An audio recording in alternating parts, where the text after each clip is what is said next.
Oh, snap.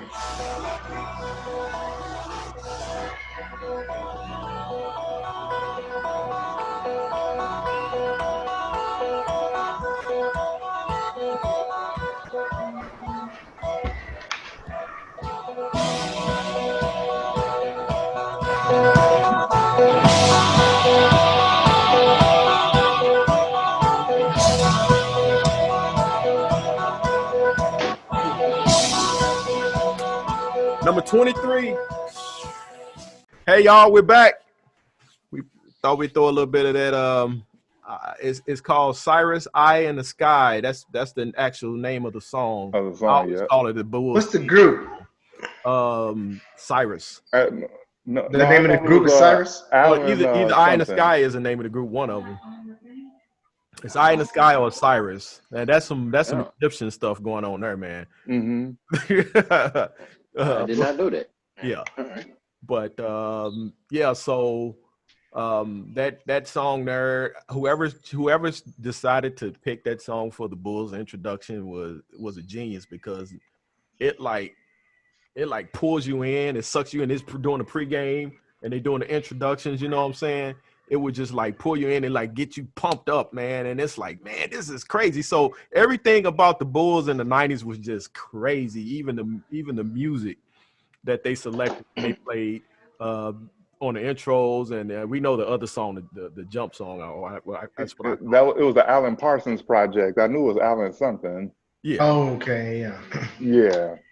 But saying all that to say, man, I really miss those days. Not that we haven't had some good basketball. Obviously, we had the Dirk Rose and Joakim Noah and them, but we haven't seen anything. We haven't sniffed a championship. We haven't been anywhere near close. And I'm saying all this for a reason. What in the entire hell is wrong with Jerry Reinsdorf?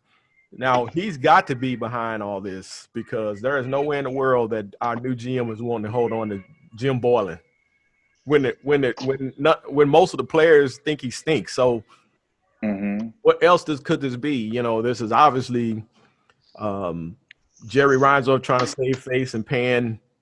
To me, it's more about money, having to pay Boylan. But who told you to go out and give Boylan an extension in the first place? He hadn't proved anything. Who told you to do that? So I'm putting that on the table, number one. And then number two, that's your problem. The fans demand more. The fans demand better. We don't see Boylan being a part of this future. So why continue to let him poison this locker room? What's the point of that? Just because you want to save $1 million. I mean, what is that?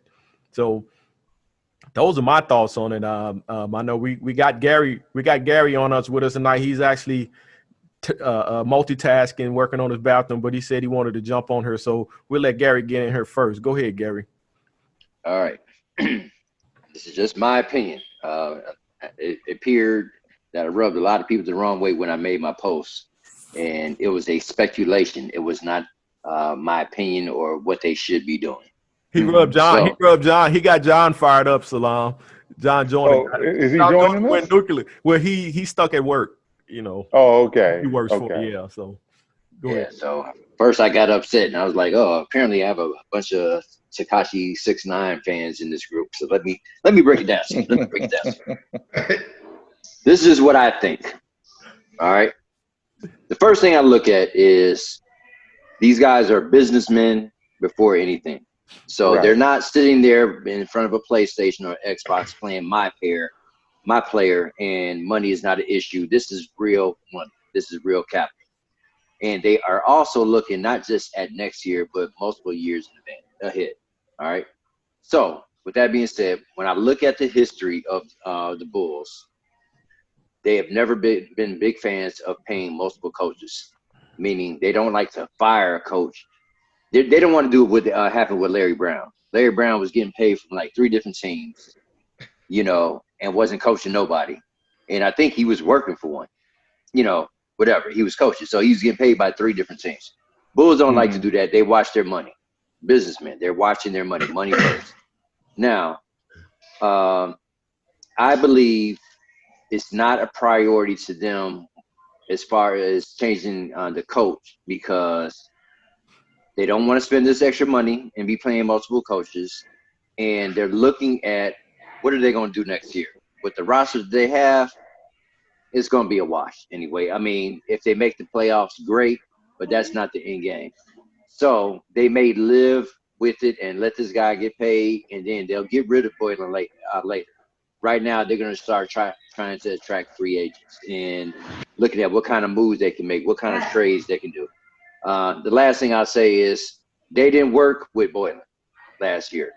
They haven't worked with Boylan. So they don't have an emotional attachment or an emotional disgust with the guy yet. Mhm. So we'll give them about 3 games. Right. Yeah. So this season has been a wrap. I mean, what's the point getting rid of them? They don't even know if they're playing or not playing. Now I'm hearing that they might be playing in another bubble and stuff like that. They just want to get past next year so they can come in and put their footprint on the team. And I believe that's inevitably what's going on right now. So they're not going to just get rid of the guy without knowing their next move. They got to plan ahead. So, question, Gary. So, with what you said, I mean, what you said makes sense from their point of view, of course. I still think they're full of crap. But from and not that you necessarily agree with what they're doing, but if Barlin is as bad to the locker room as we believe he is, aren't they gambling on driving some of the their key core players that they believe they have away? Or I mean, because when they changed regimens, all of a sudden Laurie was like, "Oh, I'll re-up now." Because at first he was talking about, "I don't want to re-up." Remember that? Yeah. Yeah. Now remember, all the reports we keep seeing, because there's barely any news out there anyway, is that they keep interviewing the players. So if he really is a poison or he's bad or the players don't like him, they're getting a feel for that right now. That's why they're putting all their emphasis on trying to figure out what do they think of this coach. But inevitably, I think they still gonna get rid of him regardless. But they're trying to get to know everybody. I agree with that. They're not Bulls fans. They weren't Bulls fans. They're not sitting there watching our games, following them throughout the last several years and stuff like that. They're getting to know this personnel in this situation over here. Yeah, I agree with that. But if you watch any games, if they even watch if they watch a quarter of the games from this year, and seeing how Ballin coached and how he reacted with the players and how the players reacted to him, it don't take long to figure out the players think he's a clown. You know what I'm saying? So I don't know. I mean, I understand what you're saying, and I was telling John, I kept telling John, hey man, they just waiting for this season to officially be over, and then they'll part ways with him. But then all this smoke about Reinsdorf not wanting to pay Ballin to go home, and all that stuff is clouding everything. So we still have not gotten the decision now. But anyway, were you finished with your thoughts? We can let Salam jump in here. Yeah, go ahead, Brother Salam. Right. Yeah, it just everything that I've been finding out and hearing about what the organization is doing has been kind of hit and miss, because it's, not being in Chicago or being out here in LA.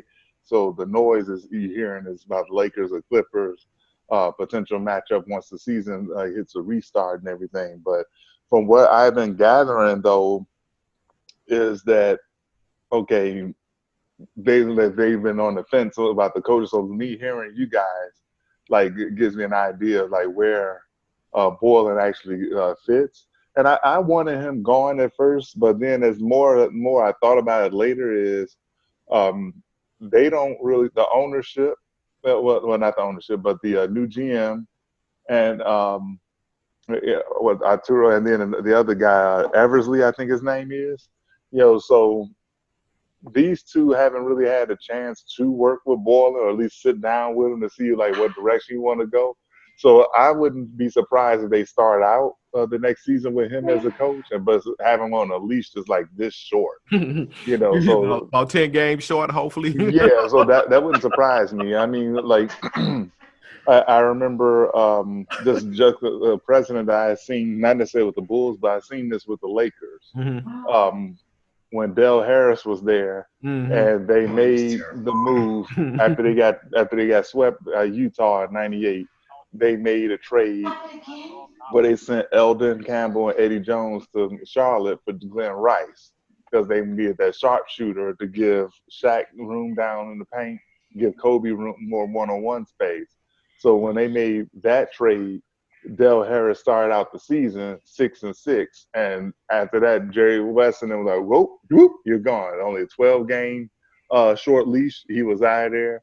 Rambis came in there, but then Rambis didn't really have control over the locker room, and like basically said, "Kobe, just go ahead and do what you want." And Mhm. according to John Sally, he was talking to Phil Jackson. He said, "You see this? What's going on in LA? You gonna let Shaq and Kobe just go out like this, and not get no championship? Like they need some direction, basically." And so Phil basically like made the call, like and inquired. It was a mutual interest at that point, Oh, but that so was pretty much a Phil called them. yeah. I didn't know It was but yeah, but it was a done deal. Like after that, because John Sally kind of like nudged him in that direction. He nudged because Phil was chilling in Montana, that. and Okay. then John Sally was talking to like, "Look, you see what's going on out here? These boys are getting swept like every single year." Mm. And so Phil like basically threw his hat in the ring, and they made that done, and the rest was history.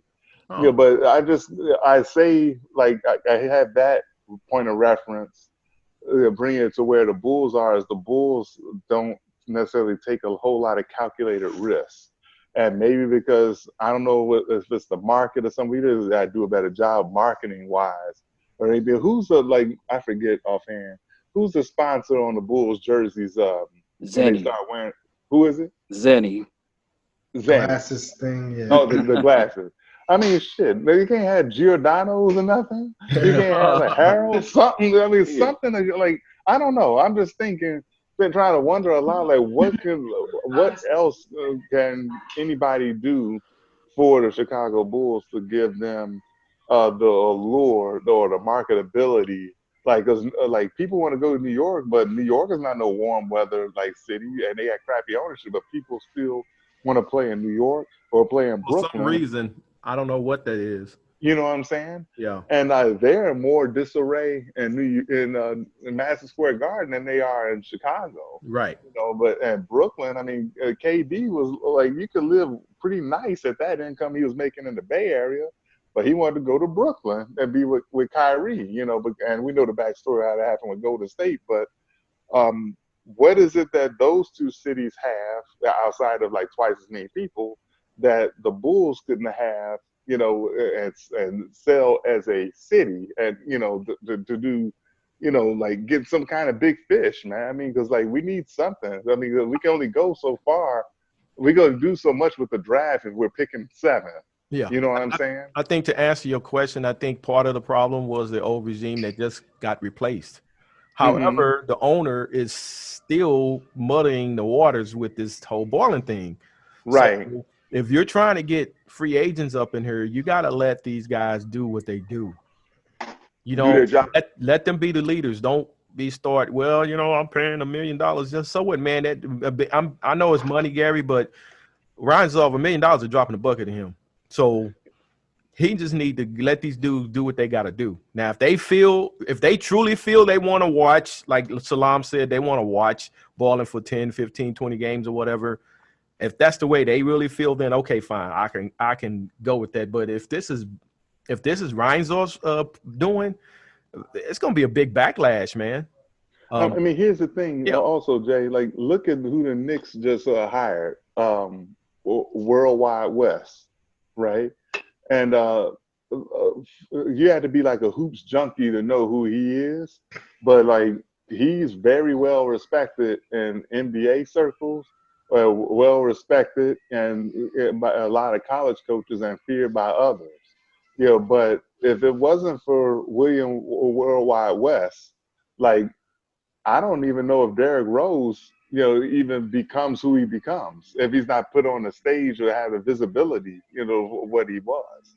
You know what I mean? Because he was the one that basically put uh, Derrick Rose in John Calipari's lap when he was at Memphis. okay, So and that started Coach Cal's ability to start landing recruits. Not to mention that Rod Strickland was on his bench And you look at the type of point guards that he's had since Dewan Wagner. Because after Dewan Wagner, there was like a dry spell for him, and then D Rose came. Right after D Rose, you had Tyreek Evans, John Wall, you had Brandon Knight, you had like all these like in rapid succession. De'Aaron Fox later, like all these like hoopers.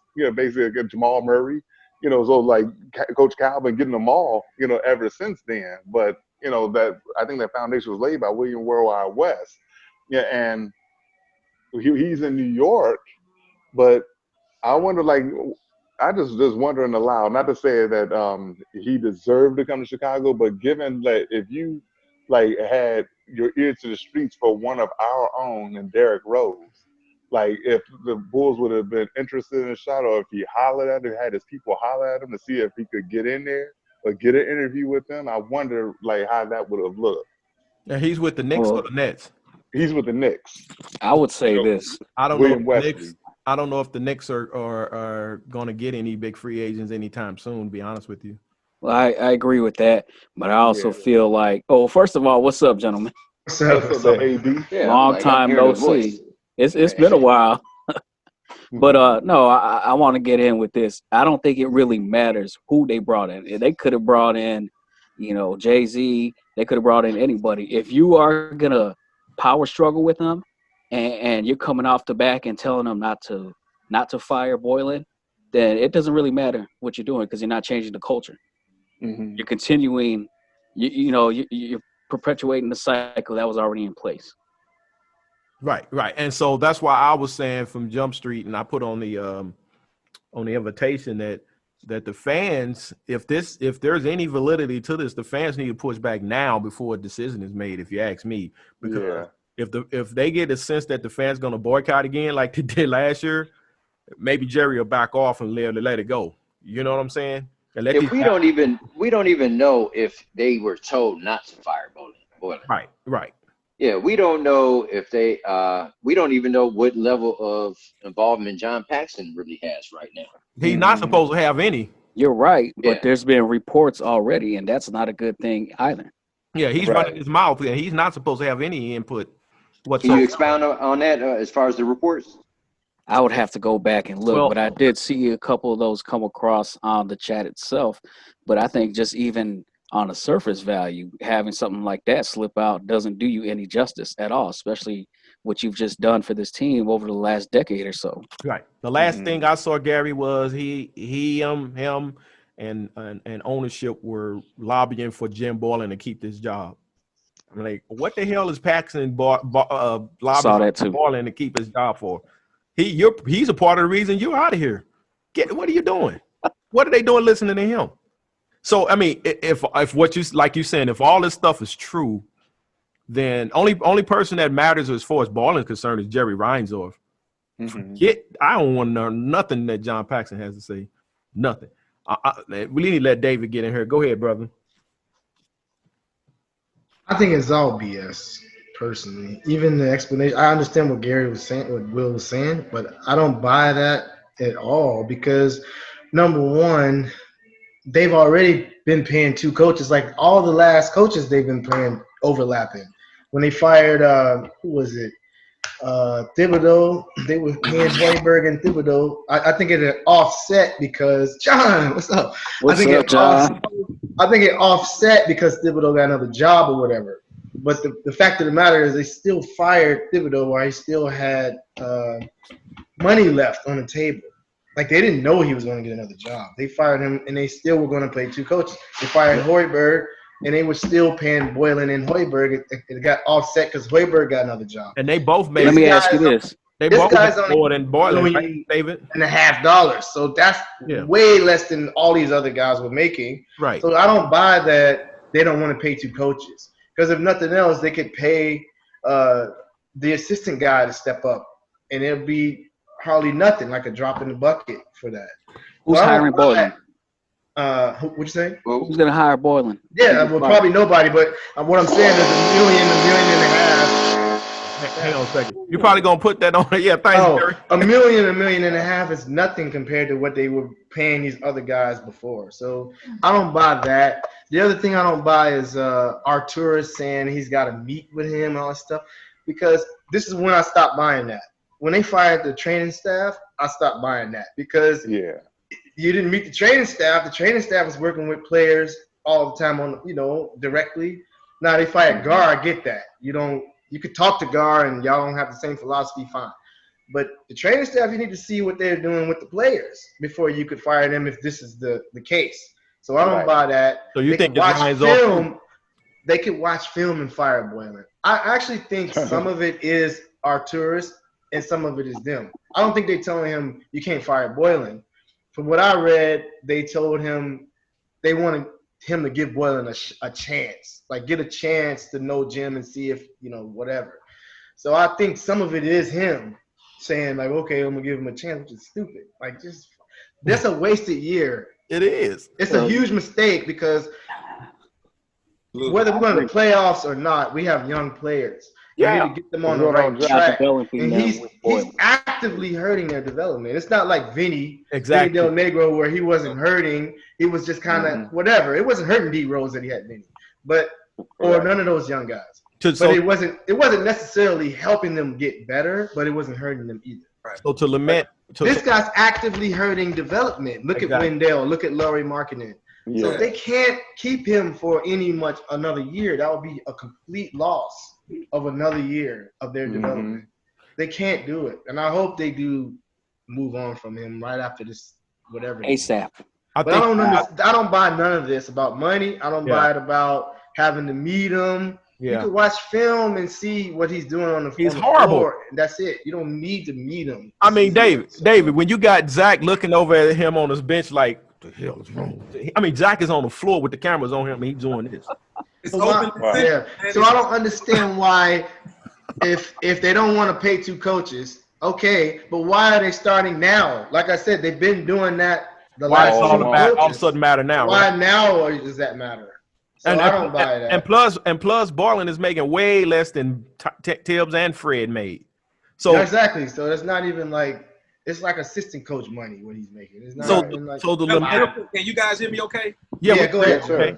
Give me 1 second. second. To make sure because I can't find. I told you, J Mac, I'm ordering the headphones and stuff. Okay. They came and I don't even know where they are in the house. So I got to figure out where they at, man. So I thought you had to work, John.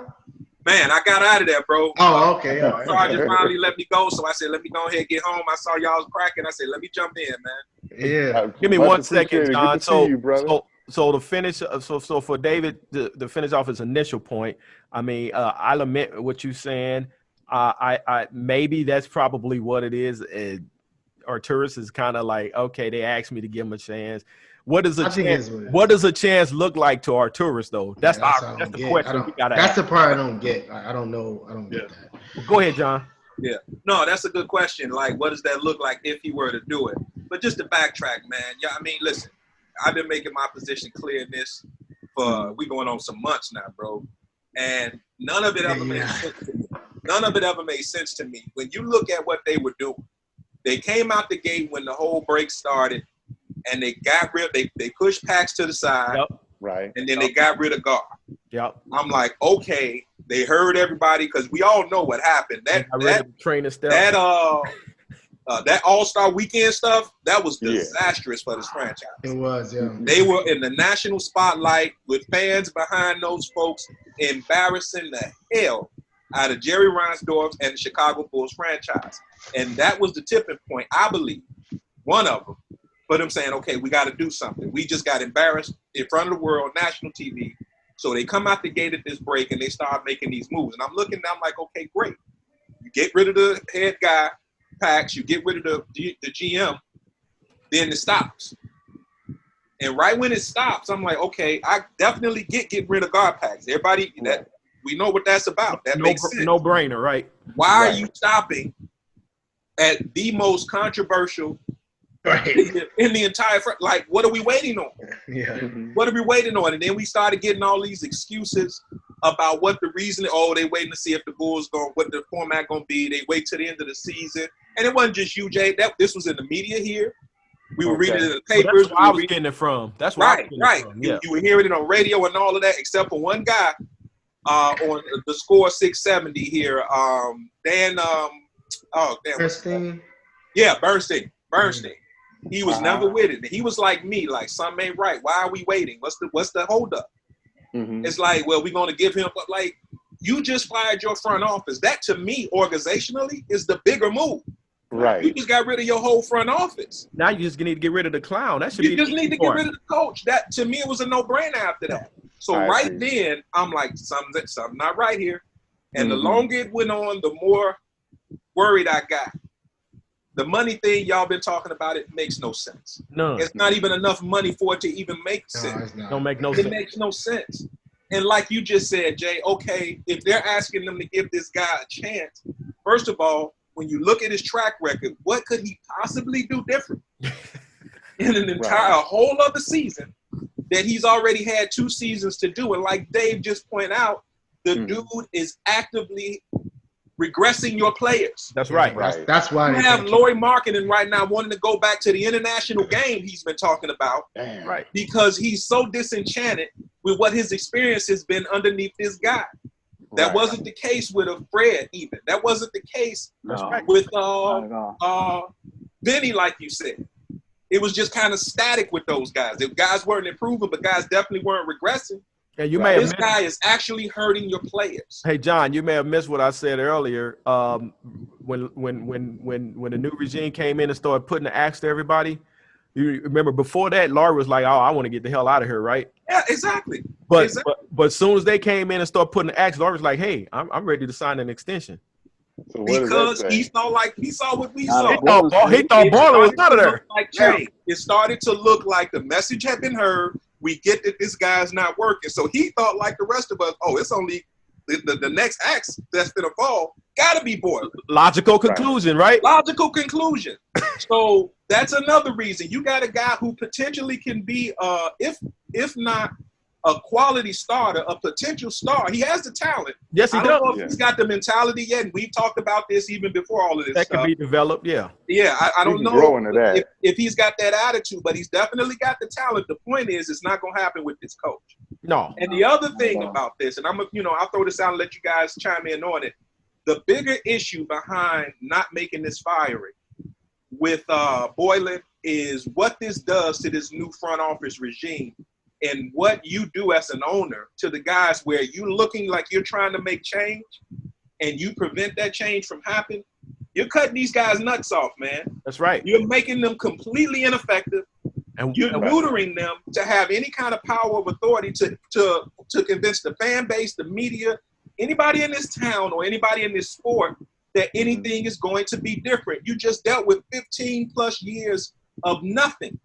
And you made this move presumably to show that you get it and you're bringing people in who can take you to the next level. And you do this, your front office that you just hired loses all credibility. Yes. And what free agents going to come play? That's what I was going to say. And that's the bigger issue. Potential free agents. What do they see this as? Potential free agents looking at this? Nothing's changed. Nothing's changed. Why do not only free agents, but you also are adding another young player in the draft. Right, exactly. You're adding another player in the draft that he ain't gonna develop. Exactly. So obviously this makes no sense to anybody on this panel. Anybody out here listening, y'all want to type on the board or something that this makes sense to y'all, Lloyd or whoever's watching. Who does this make sense to? Somebody pointed it out that when I thought about it, it made a ton of sense that all of this was coming from Brian Wentworth. Yeah. When I thought about that, I'm like, I shouldn't even posted that crap because first of all, what does this do? Yeah, he don't know. Right, he knows nothing about what's going on in Chicago with this Bulls franchise. He's on a national platform. Yeah, this is a national guy that he doesn't know the local market, the local team like that. So I should have thought about that.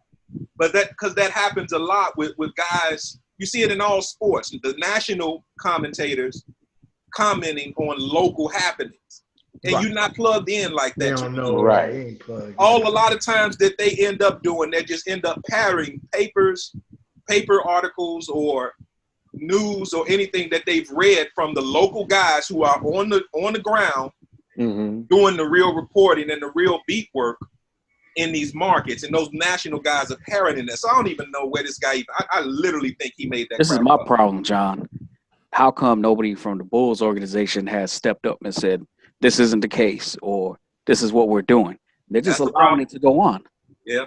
So that's a big problem too. That's a problem, because if that's not the case, at the very least, it would have been nice for somebody to come out and retract that. And the fact that we're going on, 2 days now since this reporting has come out, nobody said anything. Yeah, that's a problem. The report you're referring to, just so where everybody's clear and people that are listening, the report you're referring to is the business of Reinsdorf not wanting to pay another coach. Is that what you're referring to? Yeah. And that Boylan's not going anywhere per Brian Windhurst, who, man, if it ain't got something to do with LeBron, trust me. Right. You ain't trying to hear this dude. Yeah, and that's like that Woj guy. What's his name? Woj Jaworski, or however you pronounce his name. Oh, he is. Yeah. But he's pretty credible, though. Yeah. Oh, yeah, Woj hits it. Woj hits it. Yeah. Because he's on the ground here, right?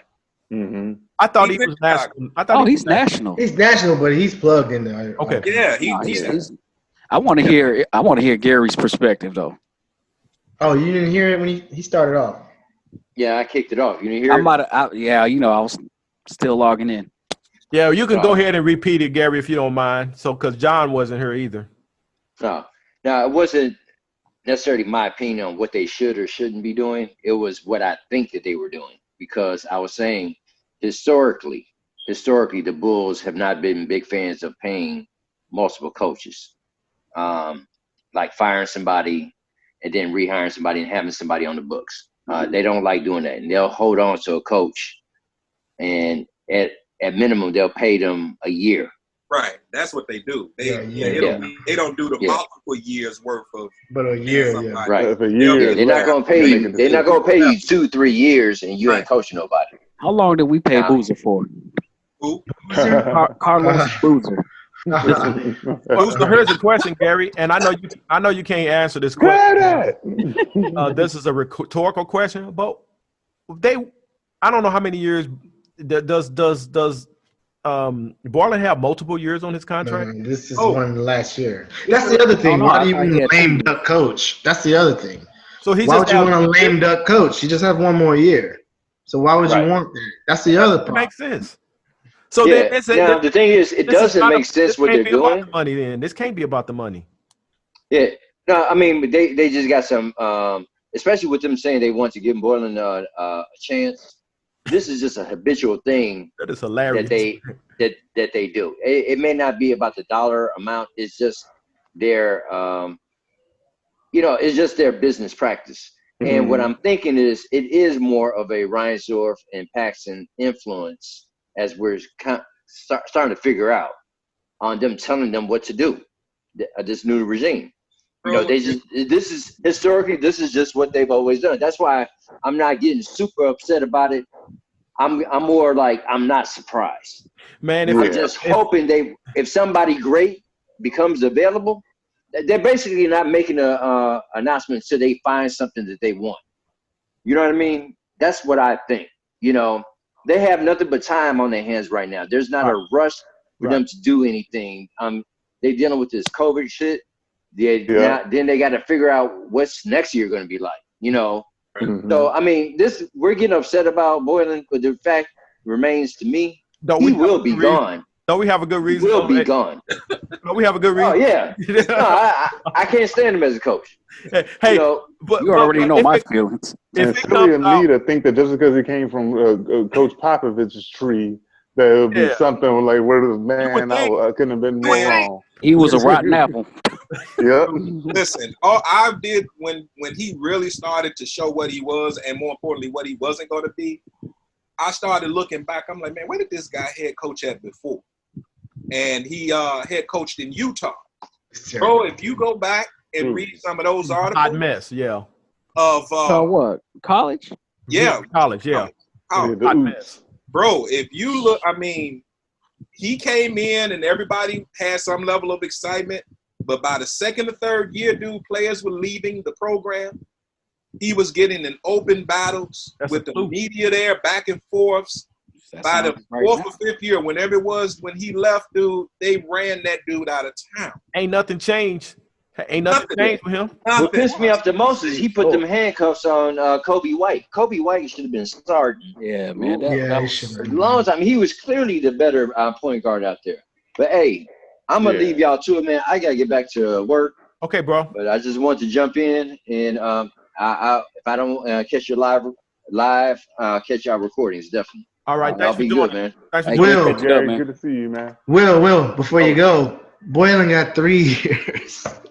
He got 3 years. I thought this was the last year. 3 years total. This was only the first year. We're gonna talk about that. He got 3 more years. He got 2 more after this. I don't know what's guaranteed. I think next year may be the only one that's guaranteed though, and then probably not after that. So it's 1.6. That's why they probably want to keep him 1 more year.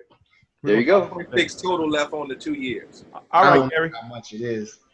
Yeah, I heard 1.6 being thrown out there as a number. Yeah, all right. Bring that up when I gotta go. Now I know I had to let you. All right, bro. All right. So 3 years. I thought. See, so 3-year extension. That's what I just looked up. That's why I kept asking David, because I thought reading last year that they kept giving him extensions, and I'm like, why do they keep giving this dude extensions? What has he proven to or done to deserve an extension? To warrant the extension. Yeah. So I don't know. So again, you know what? Kiss the ass. But no, here it is. Yeah, that's definitely what it is. Jerry Reinsdorf, you were silly enough to give him an extension. You need to eat that. Fans don't care.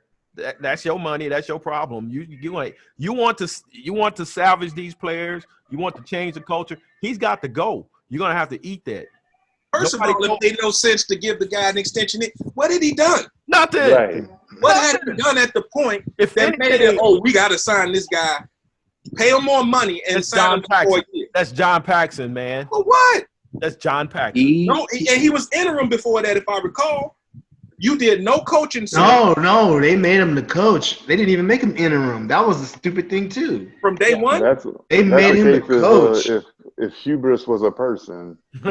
Yeah. Oh my God. I remember that. I was like, why'd they make him the coach? Like, what for? Yeah. If it turns out that John Paxson's got any say-so in all this, man, all hell's going to break loose.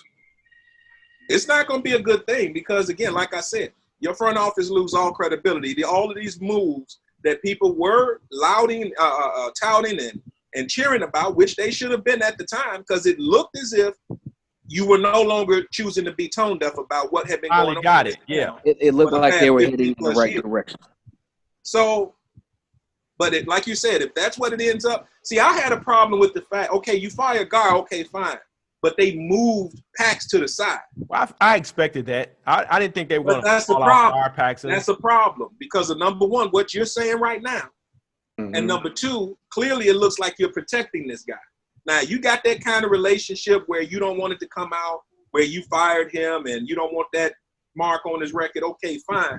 But he can't be in the building still having an active role. He cannot have a say-so. He cannot have a say. He cannot have a vote.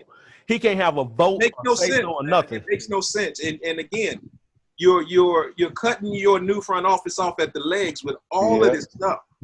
And the moves that were looking good, they look like just you're shuffling the same cards in the same deck. But then I asked y'all last time, and you weren't here, John. But then I asked the panel last time, what has Jerry Reinsdorf done in the last 20 years to show us that he knows what he's doing? Nothing. So get the hell out the way. You don't even know what you're doing. He got lucky with championship since 1998. So why are you meddling? Why are you trying to dictate how this team is? The question I got with Jerry is how active has he even been? You know, he was never really a hands-on. Apparently so. I want to know. No, even more importantly, I want to know what Michael's doing. He's the one who's supposed to have taken over at this point. Yeah, right, and that's probably more. This is actually him who said to give Boylan a chance, not Jerry. Right, that's what Jerry. Michael. Michael's the one who said to give Boylan a chance. And he's listening to John. He's the son, but he's acting just makes no sense, man.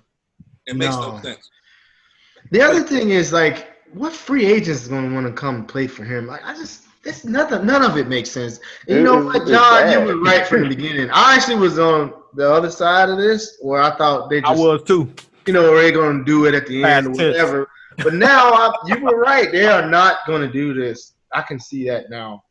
And it's sad, man. Like I told Jay when we first had this back and forth about it, I said, bro, I need you to get me. Hear me now. I want to be wrong. I do too. I wanted to be right. I wanted to be And right. the day that the I know. article comes out that Boylan gets fired, bro, please clown me, because Let's celebrate. I'll take that clowning. No, we ain't gonna clown you. We gonna all celebrate. Yeah. We gonna all go out and get some drinks or some Like you chicken said, wings or something. there's nothing you can point to. Nothing you can point to that justifies keeping this guy. Nothing. Your star players don't like him. Single thing. Your other star players have regressed under him. The only reason Zach hasn't regressed is because Zach has the mindset where he basically said, man, fuck this dude. Right. I'm Right. gonna do. Right. I'm Like gonna that, do I'm going back to doing what I do best. Exactly. guarantee He was you. trying to be a team guy and do what he The but when stupidity. Black saw how it was hindering his game and what he said, you know what, fuck, I'm doing me. I wish Yeah. Laurie would have took that same attitude. And seeing that part right there, that speaks to a bigger point about Laurie just as a player. Not that you want open rebellion. Right. That's a I real do. fine line that you got to kind of navigate in a very careful way. Yeah. Where you get it and you kind of, okay, I get why Zach did it and I'm kind of happy he did. But that's a fine line between a guy doing that and then doing it at a time when maybe that ain't the best thing for him to do. So it's a tricky kind of terrain to navigate, but at the same time, bro, Laurie's a company man, so he ain't gonna do it. he a European guy. These guys ain't got that Yeah. kind of mentality. Never had. Yeah. They Now- never now- had that now- kind of Yeah, Now, somebody Zach like had Larry Kobe in Bird- his ear. Huh?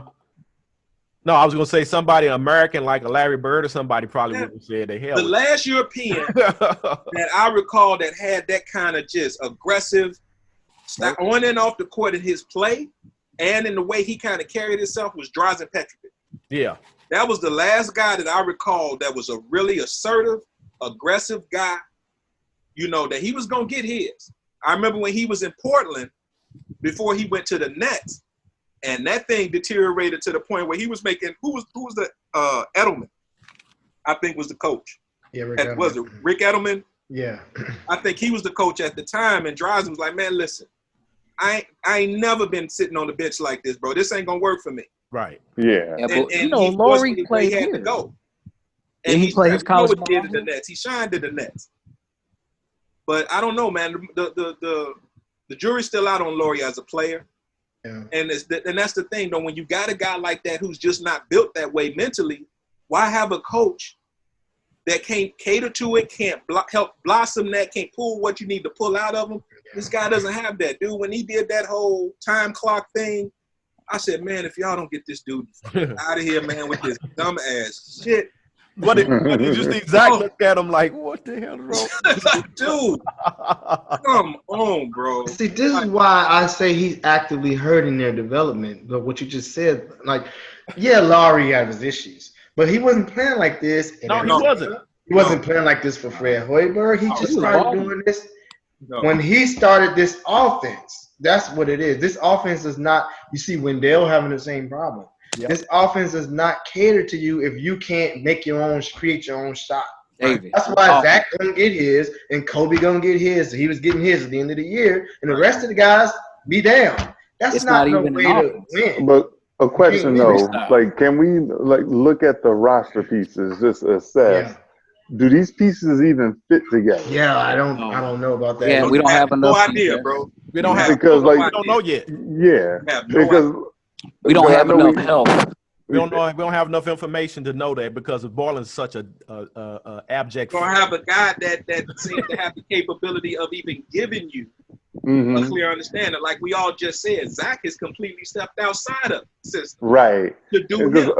but I'm looking at guys like Chandler Hutchinson, who I think has, even though he's not a big name, I think he's but talented. he's somebody that was hindered a lot through all this hubris. Right. You know what I'm saying? Because like we look at like the 4-man and the 5-man. I mean, Laurie has somewhat of a skill set, a ball skill set. I mean, to play a 3. He's just not like as super like athletic. He's not a slasher kind in a way that I see Chandler Hutchison could be. And the whole central theme that we discussed and put on the table right here of player development, like what's happening to Chandler Hutchison is criminal, really. It is. And who knows what he could look like? You know what I mean? Because I remember when he got picked, the notion was, this kid reminds me of Scotty. He was fresh out of Central Arkansas. Yeah. Long, lanky, big hands, rangy, And raw. Yeah. You know what I'm saying? Like, it can do some stuff. But like, there's nothing there to really inculcate any kind of residual growth. You know what I mean? Yeah.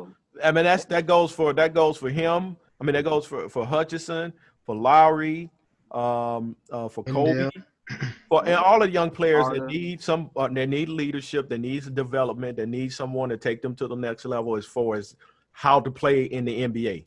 Period. And also, like Chris Dunn. I'm sorry to cut you off. Chris Dunn is another. Chris Dunn, people forget this dude averaged 29 points in college. Yep. Yeah, he was dope coming out. Okay.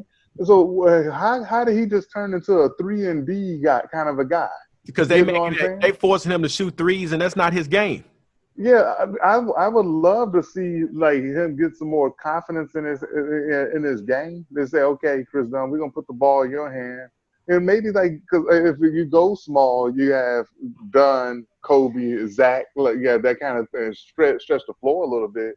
And somebody need to sit Chris Dunn down and put some Providence college days film in front of him and say, look, this is what you were. Dude was cooking in college. Well, that's what a good coach would do. That's what a good coach would do. Somebody would need to take them shackles off of him. Yeah. I love his defense. Remember when he busted his mouth? He was hooping when he first came. Yes. Before he busted his mouth on that dunk, I was like, he had 5, 6, 7 straight games and 20-something points. Yeah. Yeah. I would say everybody that came in that Timberwolves trade has regressed under Boylan. Yes. All Except Zach. I would say Zach has. Zach has not regressed though. Yeah. Except Zach. But see, Zach gonna get his regardless. But David, Zach was regressing. He was at first, he stopped listening to Boylan, I wouldn't worry too much about Zach. There's guys like Chris Dunn and Laurie and Wendell. I'm gonna make sure those guys Hutchinson, those guys need to get the growth that they need. Kobe just needs to be refined a little bit. I think if you just turn Kobe loose and just let him go, and then you got to kind of let him go, and then put some guardrails up around him. But at least he has the engine that can go. And then let him flourish. Another player that needs to be developed is Gafford. Look at his talent. Gafford's another one. Absolutely. You know what? I like that guy coming in. I mean, his game is still kind of raw. But if you let him do what he does, he rebounds, he claws the lane, he blocks shots, he's going to clean up offensive rebounds. Just letting him do what he's naturally, instinctively capable of doing, he can get you 10 and 8. Yeah, because he knows how to score around he knows how to score around the basket, John. I think he's our only one. He's an instinctive shot blocker. Yeah. He runs the floor like a damn deer. Mm-hmm. He hustles up and down the floor, which I absolutely love. He's an energy guy. He's a heart guy. That's a 10 and 10 waiting to happen every night. Yeah, for sure. You know who he is? That's Taj Gibson Jr. Yeah. Yeah. Actually, Taj. Oh, yeah. Yeah, actually, I think Taj's game was a little bit more refined than his. Taj could actually shoot. A little bit more, yes. Taj could actually shoot. But to go back to your original question, Salam, we don't know what these guys are. Clearly, we can see the individual talent in these guys. Yeah, we can see and also, they can't stay healthy. That's the other problem. So that's another problem, too. They can't stay healthy. Right. For you to like Hutchison, you mentioned, he's been hurt. That's right. And if he could have just been healthy, he would have had a lot more playing time with all these guys getting hurt. But see, that could be a training issue. They could be. What I'm saying? That's why the trainers stuff out here, right? Strength training and conditioning. Oh, yeah. Well, Boylan had him doing all those pull-ups and stuff. So, we forgot about that. We forgot about that, David. Adrian make a good point. Remember when Boylan first took over? Had them dudes doing pull-ups and suicides. The thing about the offense, though, we talk about Zach and Kobe and all that stuff like this.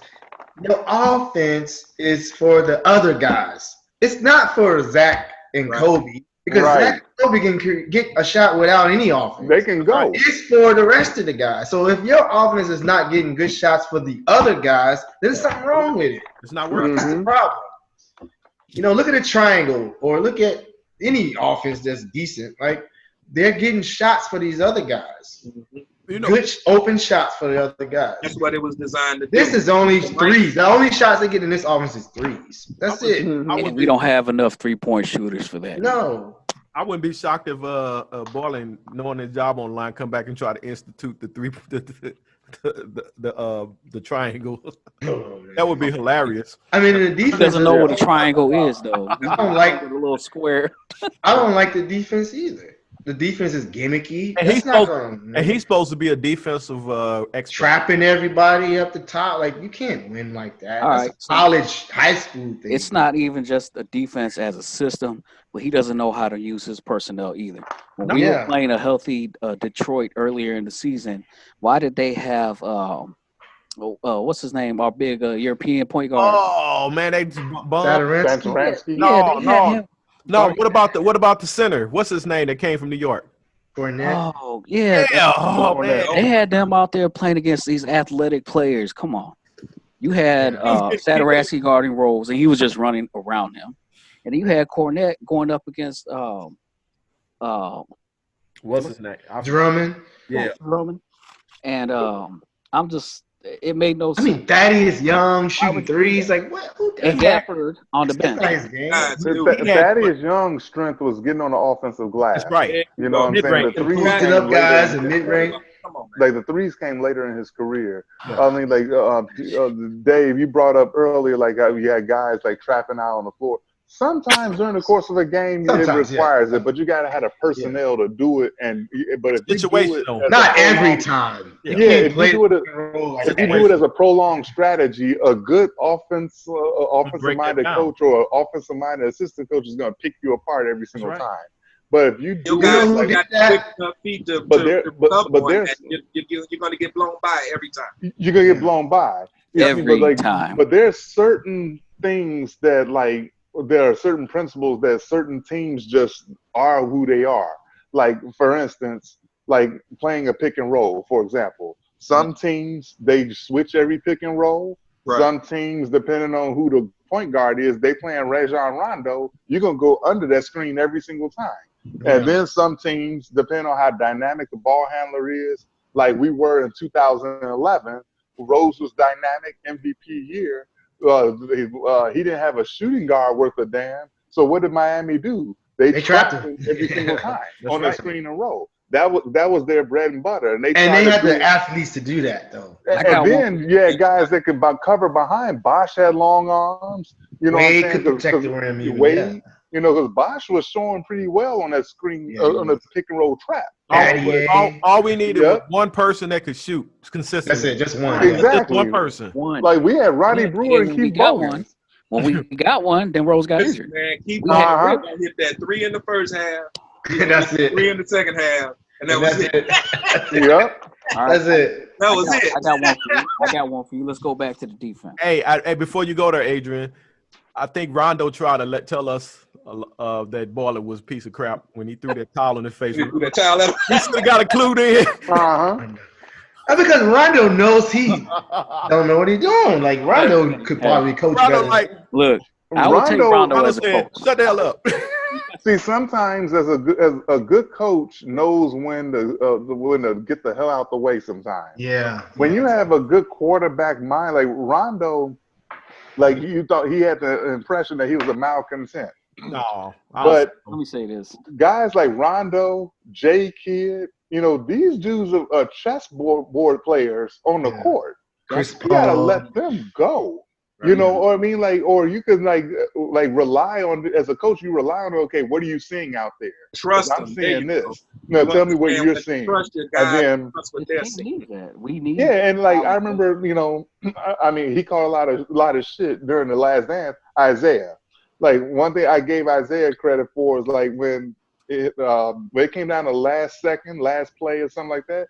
Coach Daly would ask him, hey, which side do you want to run it on? Okay, give me the right side. Okay, we're going to draw this up. Right. Tell me what you're seeing. Do you think you got the advantage here? No, Joe D got the advantage. Right. All right, we're gonna go. I mean, that's if you don't have that kind of symbiotic relationship with your floor general, then everything else is going to hell in a handbasket. That's right. That's right. And I mean, that's that. And right there, Salam, that's good leadership. Period, man. Mm-hmm. Knowing when you need to step in and lead your troops, and knowing when you need to step back and let them do what they do. You recall back in the day when Phil Jackson used to do that thing. Yep. And he used to do it really well. And when teams were making runs, he would sit down. He would not call a timeout, and he basically would let them figure it out. Let them figure it out. He let them figure it out. And then there's time, like Phil was a triangle guy. Even Phil was a triangle guy. Like, so there were times I remember where Mike had the ball in his hand, or Sky had the ball in his hand, Phil would do this, which means an open set. Right. Don't run a triangle. Let these dudes, these Dobermans go. They work. Yeah, that's what they do, man. Which is why we need a professional coach. Exactly. I mean, that's true, Adrian. Actually, that's true. When the ball's down to it, we need a good coach. No, what you said is true because this guy is doing stuff. Listen, I don't coach at a high level. I coach little kids, but he's doing stuff that I recognize as ridiculous as an amateur coach. He's a professional coach. He's been around the game for 20 years. And like you just said, Phil, he'll let him go. A lot of times at the end of a game, like that Utah game when Mike hit the last shot in 98. Right. Yeah. Could have messed it up, called a timeout. But he's like, no. Right. Boylan would have called a timeout. Has the ball in his hand. Right. I'm going to trust him. Boylan was like, timeout. Like, what are you doing? Right when Mike ready to shoot it. Timeout. Timeout. Like, come on. Sometimes you got to just get out of the way. Zach was shooting one. He called a timeout or something. He did one time. Yeah, he did. I remember that. He does so many things that you just like, this is dumb. Like, you can clearly see it's not going to work. Like, I think in his mind, he has to call a certain amount of timeouts per game, no matter what. And then, like, I remember one game, somebody was on the ground and he wouldn't call a timeout. I think it was Gafford. Gafford on the ground and he just letting the play go. Rick Carlisle was like, timeout, damn. That's stupid, yeah. Dude's in over his head, man. He is. But you know, Rondo. That's the bad part about it, bro. Is when you see a guy that's just clearly in over his head with what he's doing and how he's trying to do it. Yeah, that's why, Jay, I was always so adamant. I'm like, bro, no, there's no excuse anybody can give me with what we've seen in these 2 years where you need to assess, talk to a guy, No. We have too much tape. We got too much evidence. You have talked to your players. You know what the players said in those meetings. What are we waiting for, man? You know what? John, I'd rather have Kobe from the other side coaching than Jim Boylan. I mean, that's just the way I feel about Man, I mean, this is a huge mistake. This is the worst. To me, this is the worst mistake they made in the whole rebuild. Not Jimmy Butler trade, none of the other stuff they did. This is the worst mistake they made in the whole rebuild because he's holding you back. You can't even evaluate these guys properly. How do they not see no idea what you got except for one guy. And the only reason you know what that one guy can do is because that one guy said, fuck this dude. Right. That's not a good thing for your coach, man. No. The rest of these guys, you have no real way to evaluate what they can really be individually and as a team. John, but how can they not see this, John? How can they not see this? Brother, you got me. Listen, like Dave said, I thought they gave him the interim role. They gave it to him. They gave it to him, yeah. And this was before he coached the game. I'm like, wait a minute, what? What do they think? He's not even going to go look out? Dude was still not even hired at that point. The brother that lost his wife. Yeah, Monty Williams, Monty Williams didn't even have a job at the time. You mean to tell me that with what he had done, you're not going to go talk to that dude? You just going to settle on this guy and that's it? Made no sense, man. It made no sense. And the thing about Boylan is he knows the game. I'm not going to sit here and act like he doesn't know the game. You can't be around the game for 20 years and not know basketball. Just don't care. Like, he's not a good coach. He's not a good head coach. And Popovich not going to keep you around either. Yeah, exactly. But he's not a good head coach. I think that's clear. It's like Hoiberg was not an NBA head coach. Like that's just, he's a college coach, but Bill Cartwright knew the game, but he wasn't a good he coach. wasn't a good coach either. I Magic wasn't either. Like, Magic wasn't a good coach either. You can't tell me Magic didn't know the game. Magic was terrible. Yeah. I don't think Michael would be a good coach either. No, I don't think Michael would either. Yeah. No. But to get to your point, I think Rondo would be a good coach. And he coaches the floor now. Quality point guards typically make good coaches. A lot of times, when you see really good head coaches, a lot of times those guys were your floor generals when they play. Until you I give you a perfect example, and I think he's one of the few guys that made the Hall of Fame as a player and a coach. And he was a hell of a coach, Lenny Wilkins. Absolutely. Lenny Wilkins was a point guard. Mm-hmm. And he was a damn good point guard. And when he coached, he was a hell of a coach. He just ran. I think one of the greatest sins in basketball is that man never won a title with those talented ass Cleveland teams. Man. He ran into Michael Jordan. That's all. Mike just wasn't having it, bro. Yeah. It's a whole lot of people man. A lot of talented Hall of Fame ass coaches and talent that went without rings because of that one dude. Because of that one dude. Yeah. Because of that one dude. That's something else. But that was a hell of a coach, man. Yes, so a lot of times the point guards really, I agree with you is my point. I think Rondo is going to make a hell of a coach. Well, I was just piggybacking on you guys' comment about Rondo earlier when you said that he's got a track record, and he does. I mean, they saw that when the Bulls were cruising through the season with Wade and the big three, so to speak, and they just barely got in. And then once they got in, Rondo's like, okay, this is another season. Turn it up now. It's Rondo time. And they saw what Rondo could do and how he ran the floor. If he had not got hurt, I know we disagreed on this. If he had got hurt, man, they dispatched. Who were they playing at the time? They were playing Boston. Yeah, they would have dispatched Boston, man. I'm not saying they would have won a championship, but I know they were going to get Boston. And so it made a difference. I'll definitely say that. His going down made it. He had a 2-0 lead, right? With that squad. Rondo's made a hell of a career with himself, not knowing how to shoot. I remember. He sure did. Right. How you do that? Years when he was all them triple doubles and leading them. When I saw that dude's free throw percentage was 65%, and I'm like, dude, how's your how are you doing this? How you doing? And they had to take him out of games at the end of close games. They couldn't have him in on offensive. He got the Shaq because he was a liability.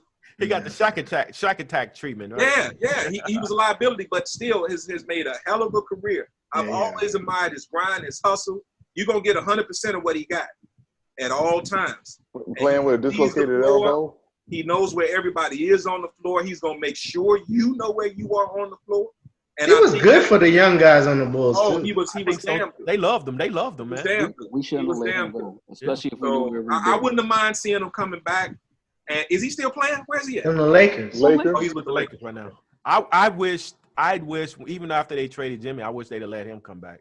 Yes. Yeah, that 1 year, yeah. And he would have beat up Boylan a couple years back.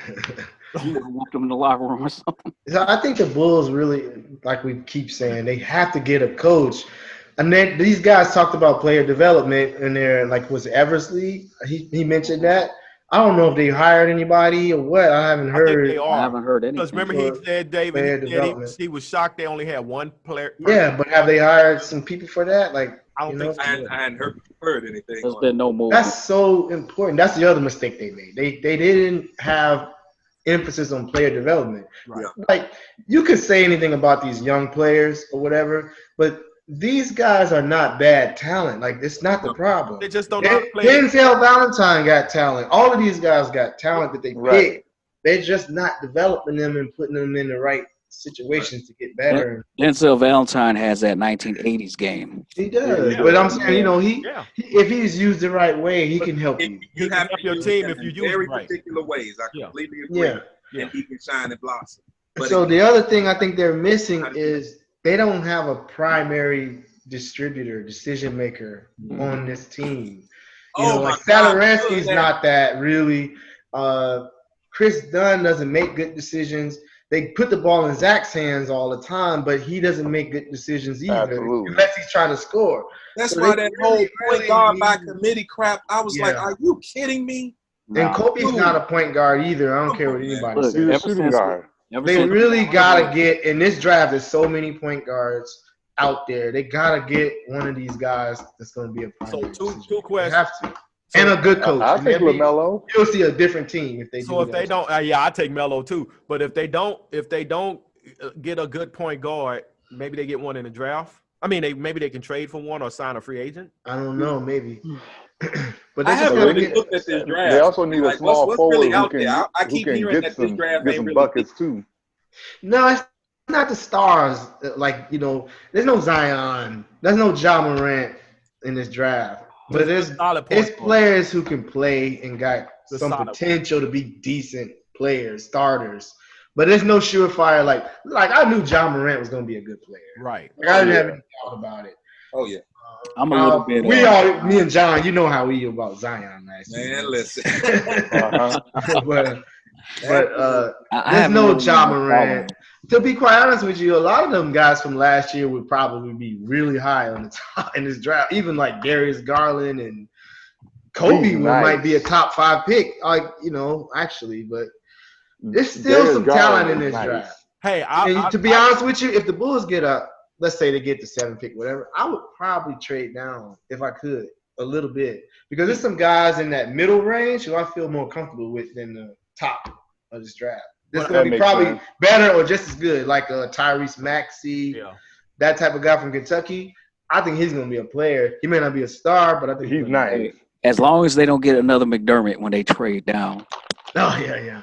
But if you could do that, I'd be like if they could pick up a late first rounder and move down and then have whatever pick they swap with somebody. They actually moved up to get McDermott. Yeah, they moved. Yeah, they moved up, bro. They didn't move down. They moved up. Yeah. I thought we moved. Oh no, you're right. Because we. I think what you're gonna see in this draft. I don't know how I got on the draft, but I think what you're gonna see in this draft is it's okay. That's one. Whoever's at the top. It's gonna be one of them drafts. Like what's that year when Oladipo, Otto Porter, Wiseman Anthony from Bennett was number 1. Dude, I take Oladipo. Y'all remember that draft? There was no clear-cut number 1 player. Oladipo took about 5 years though. Right, I think it was Bradley Beal. No, I can't remember if that was Brad. Oladipo and Otto Porter were definitely in that draft. That's somebody else that can't stay healthy. Bradley Beal.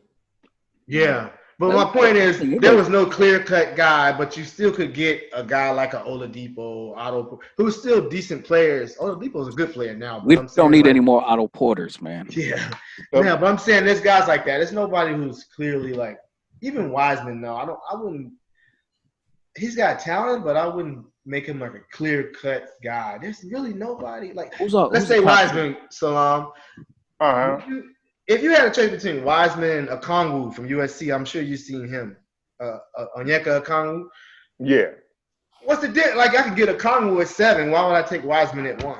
Like, it's not, you know what I mean? That's the kind of draft this is. Yeah.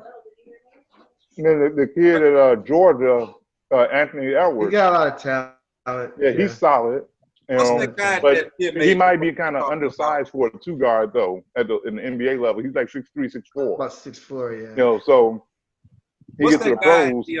He's at a mid. I want to say he's at Dayton or somewhere like that. Oh, you talking about? He's the best guy in the draft. Yeah.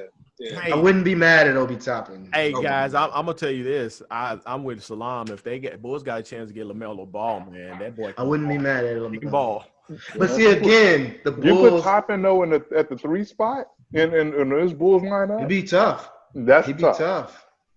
I wouldn't be mad. See, the thing is, if you get LaMelo or any of these guys, especially LaMelo, if the Bulls are not going to give him the structure that he needs to really get better, then he needs structure a little bit and somebody to really coach him up. Because he got all kind of talent, but he's big enough to play all 3. He is. First, 1, 2, and 3. Yeah, he is. I mean, if you're looking for a ball control guy, I think that's the one. Yeah, that's definitely Melo is the guy. He's definitely the guy. I like Killian Hayes. Look up Killian Hayes.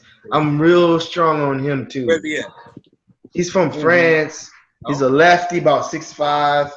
He can play on and off the ball. He reminds me of D'Angelo Russell, but kind of like that. That's kind of the game he got. Lefty. He can shoot. Yeah. He can pass. Like, he's got a nice little game. I was thinking about D. Russell as far as LaMelo was concerned. I was making those comparisons in my mind. LaMelo just a little wild sometimes, but man, he got a lot of time. You see the highs are incredible, Oh yeah. and then the lows are like, man, what is he doing? Needs But some Right. development. It needs some Right. NBA development. and And he can make passes that you just be like, wow. Yeah. And he ain't scared to shoot like Was Lonzo. there a raspberry one? so none of us are NBA If coaches. you see raspberry. I don't even think any of us have coached at the Okay, the red level, one is but we fine. can see all this stuff. Why can't Okay, the blue is Reinsdorfs- fine. You said why? What? How come the Reinsdorfs can't see this? I don't think they care. That's the problem. I agree with you. I don't think they do care, or at least they half-ass care. Mm-hmm.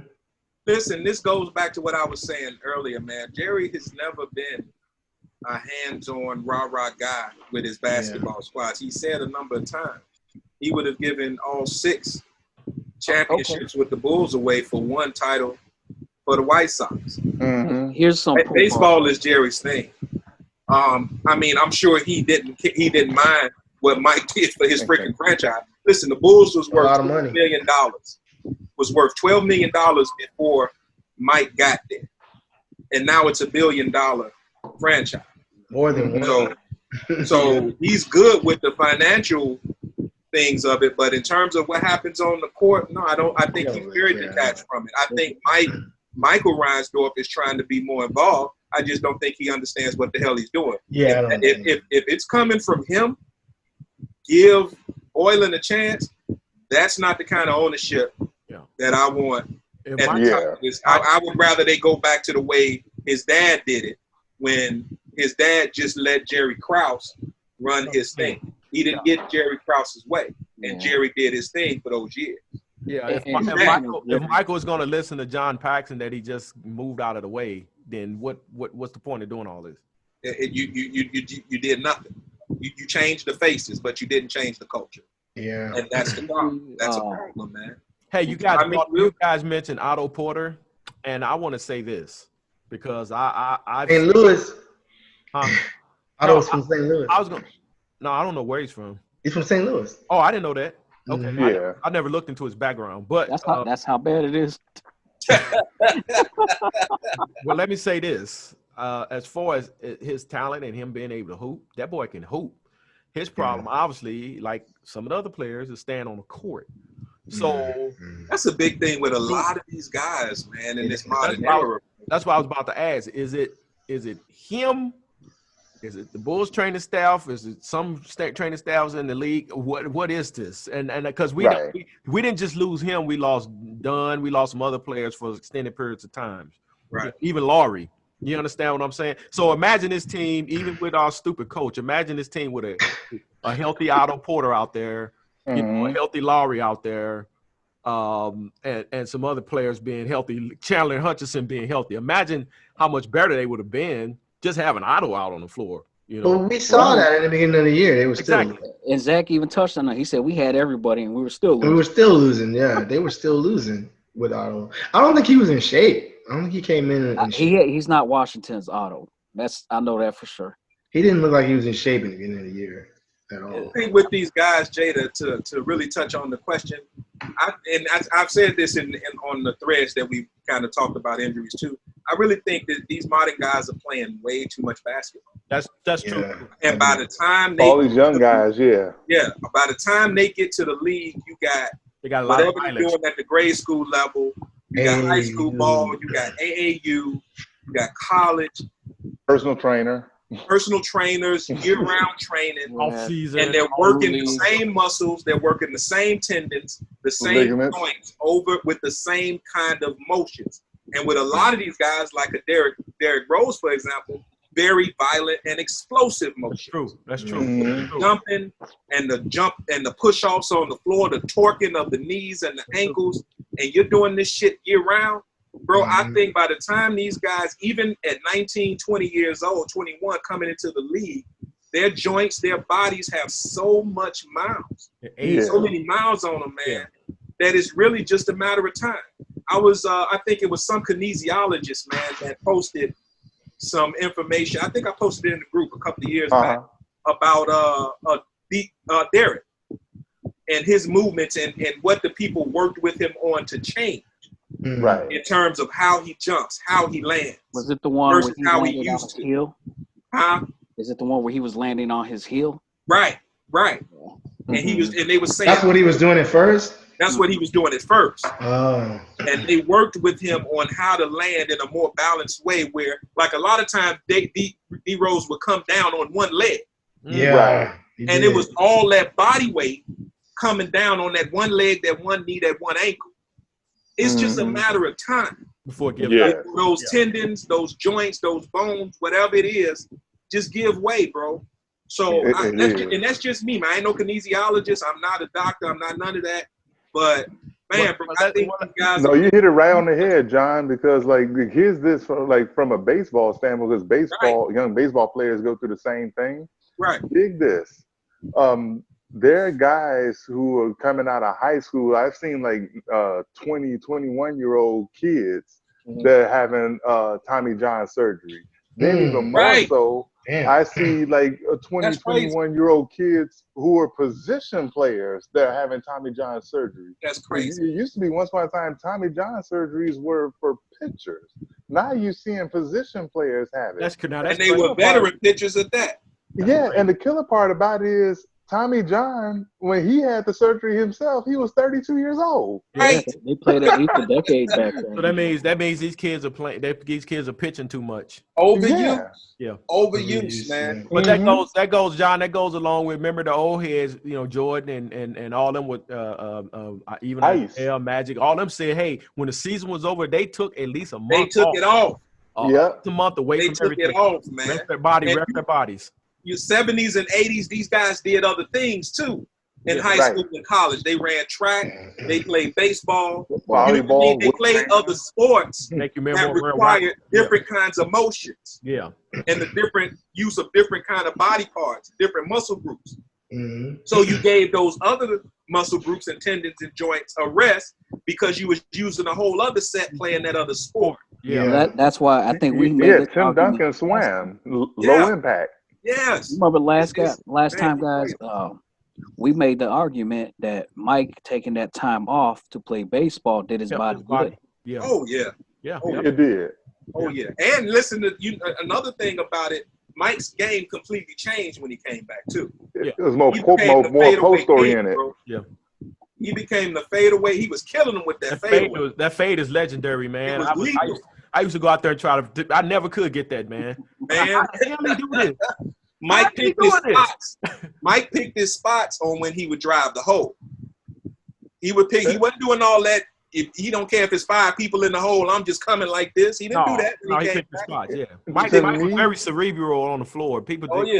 Because when you look at when Mike came back, like he played more balance with his feet on the ground more. He went to the hole at times, but even when he was finishing, he was barely finishing.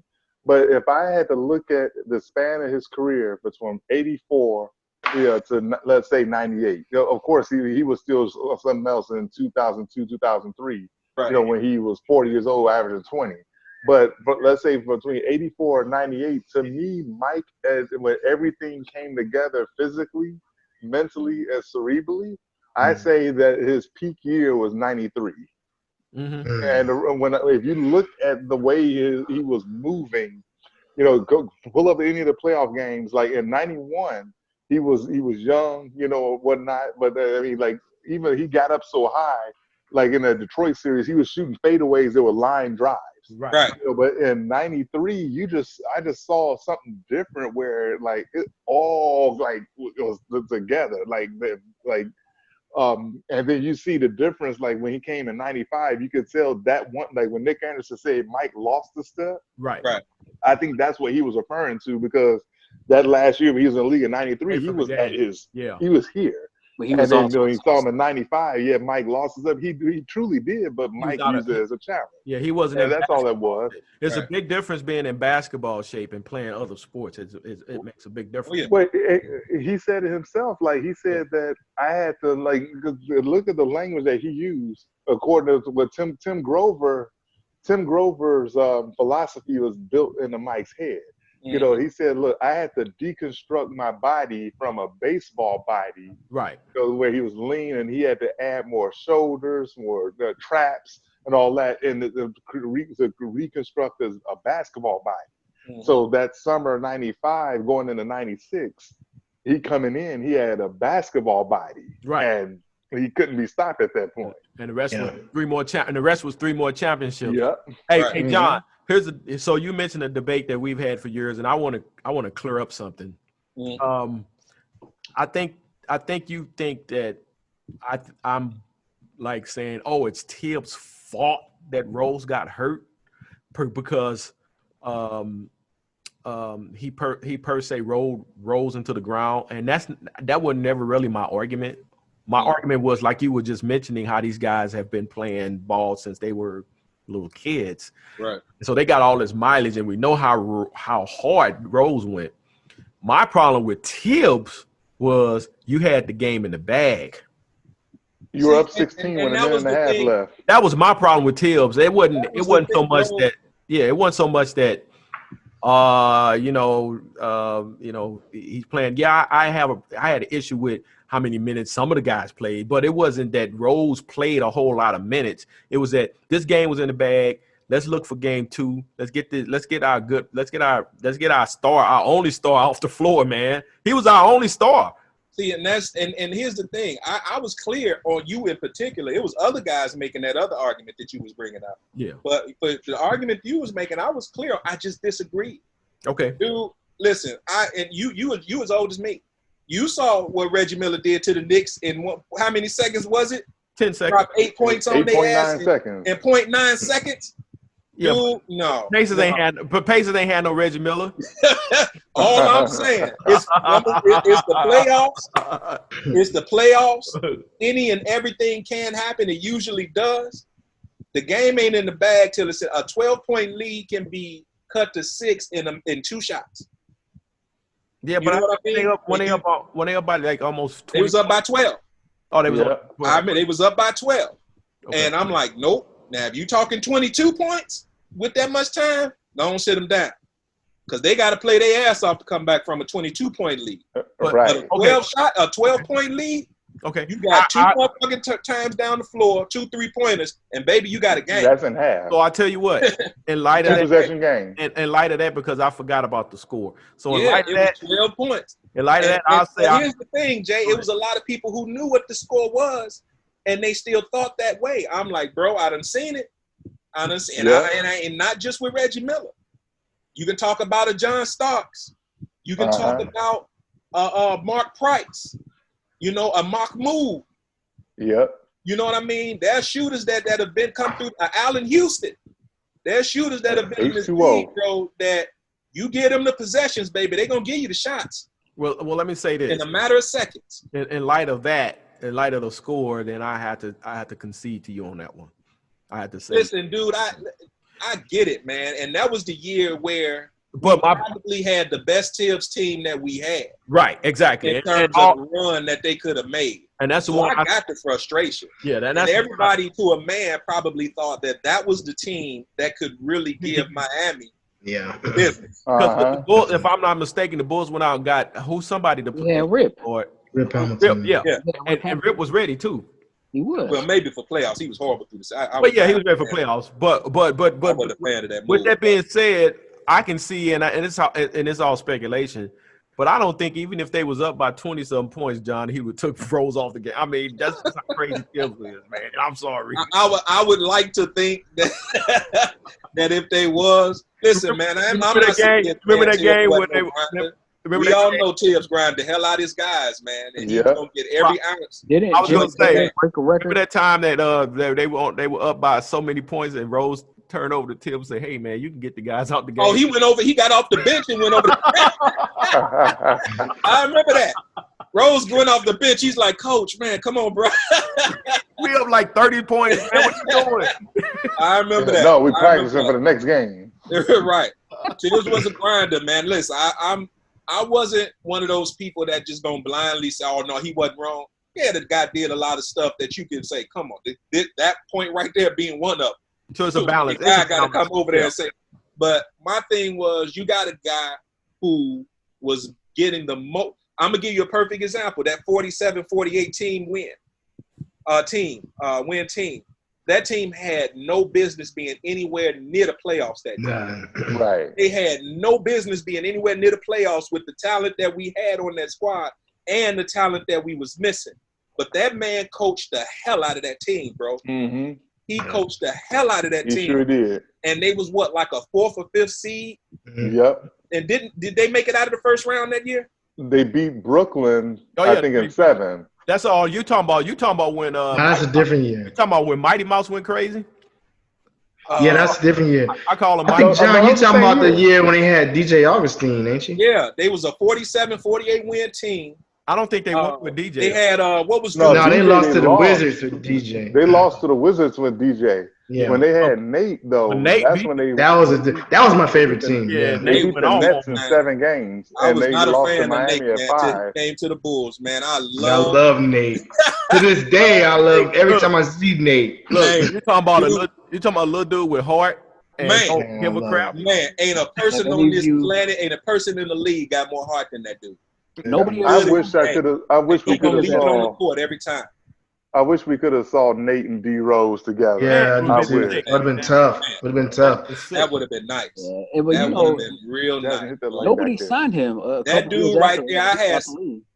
Yeah, he was overseas for a minute. He was out Yeah. the league. Yeah, I don't know Overseas what for a that was minute. about, man. I think After It he works came out though. He's still training. Still in shape. Yeah. He's a hell of an athlete. I just saw a video today. He was training. He's still still training. in shape. Yeah. After he came here, bro, I had so much respect for that dude. Me When you too. look at the way he played, now Nate gonna throw up some shots. When you gonna be Right. like, dude, what the fuck you doing? Yeah, Right. yeah. You gonna live by Nate. You gonna die by But Nate. Gonna live, Yeah. yeah, but he's One gonna thing go you hard. ain't gonna ever question from Nate. You ain't gonna question his heart, That's right. and you ain't gonna ever question his effort. Never. Because he gonna give you 100% of both of those. Yep. And I mean, a people that small play like lineup that, with people that live like that, I ain't got nothing but respect. Remember they They asked gonna give you everything he got. remember they a asked small Nate. lineup with Nate, Rose, and Jimmy. Oh man. Man, that'd be crazy. Oh man. That'd have been.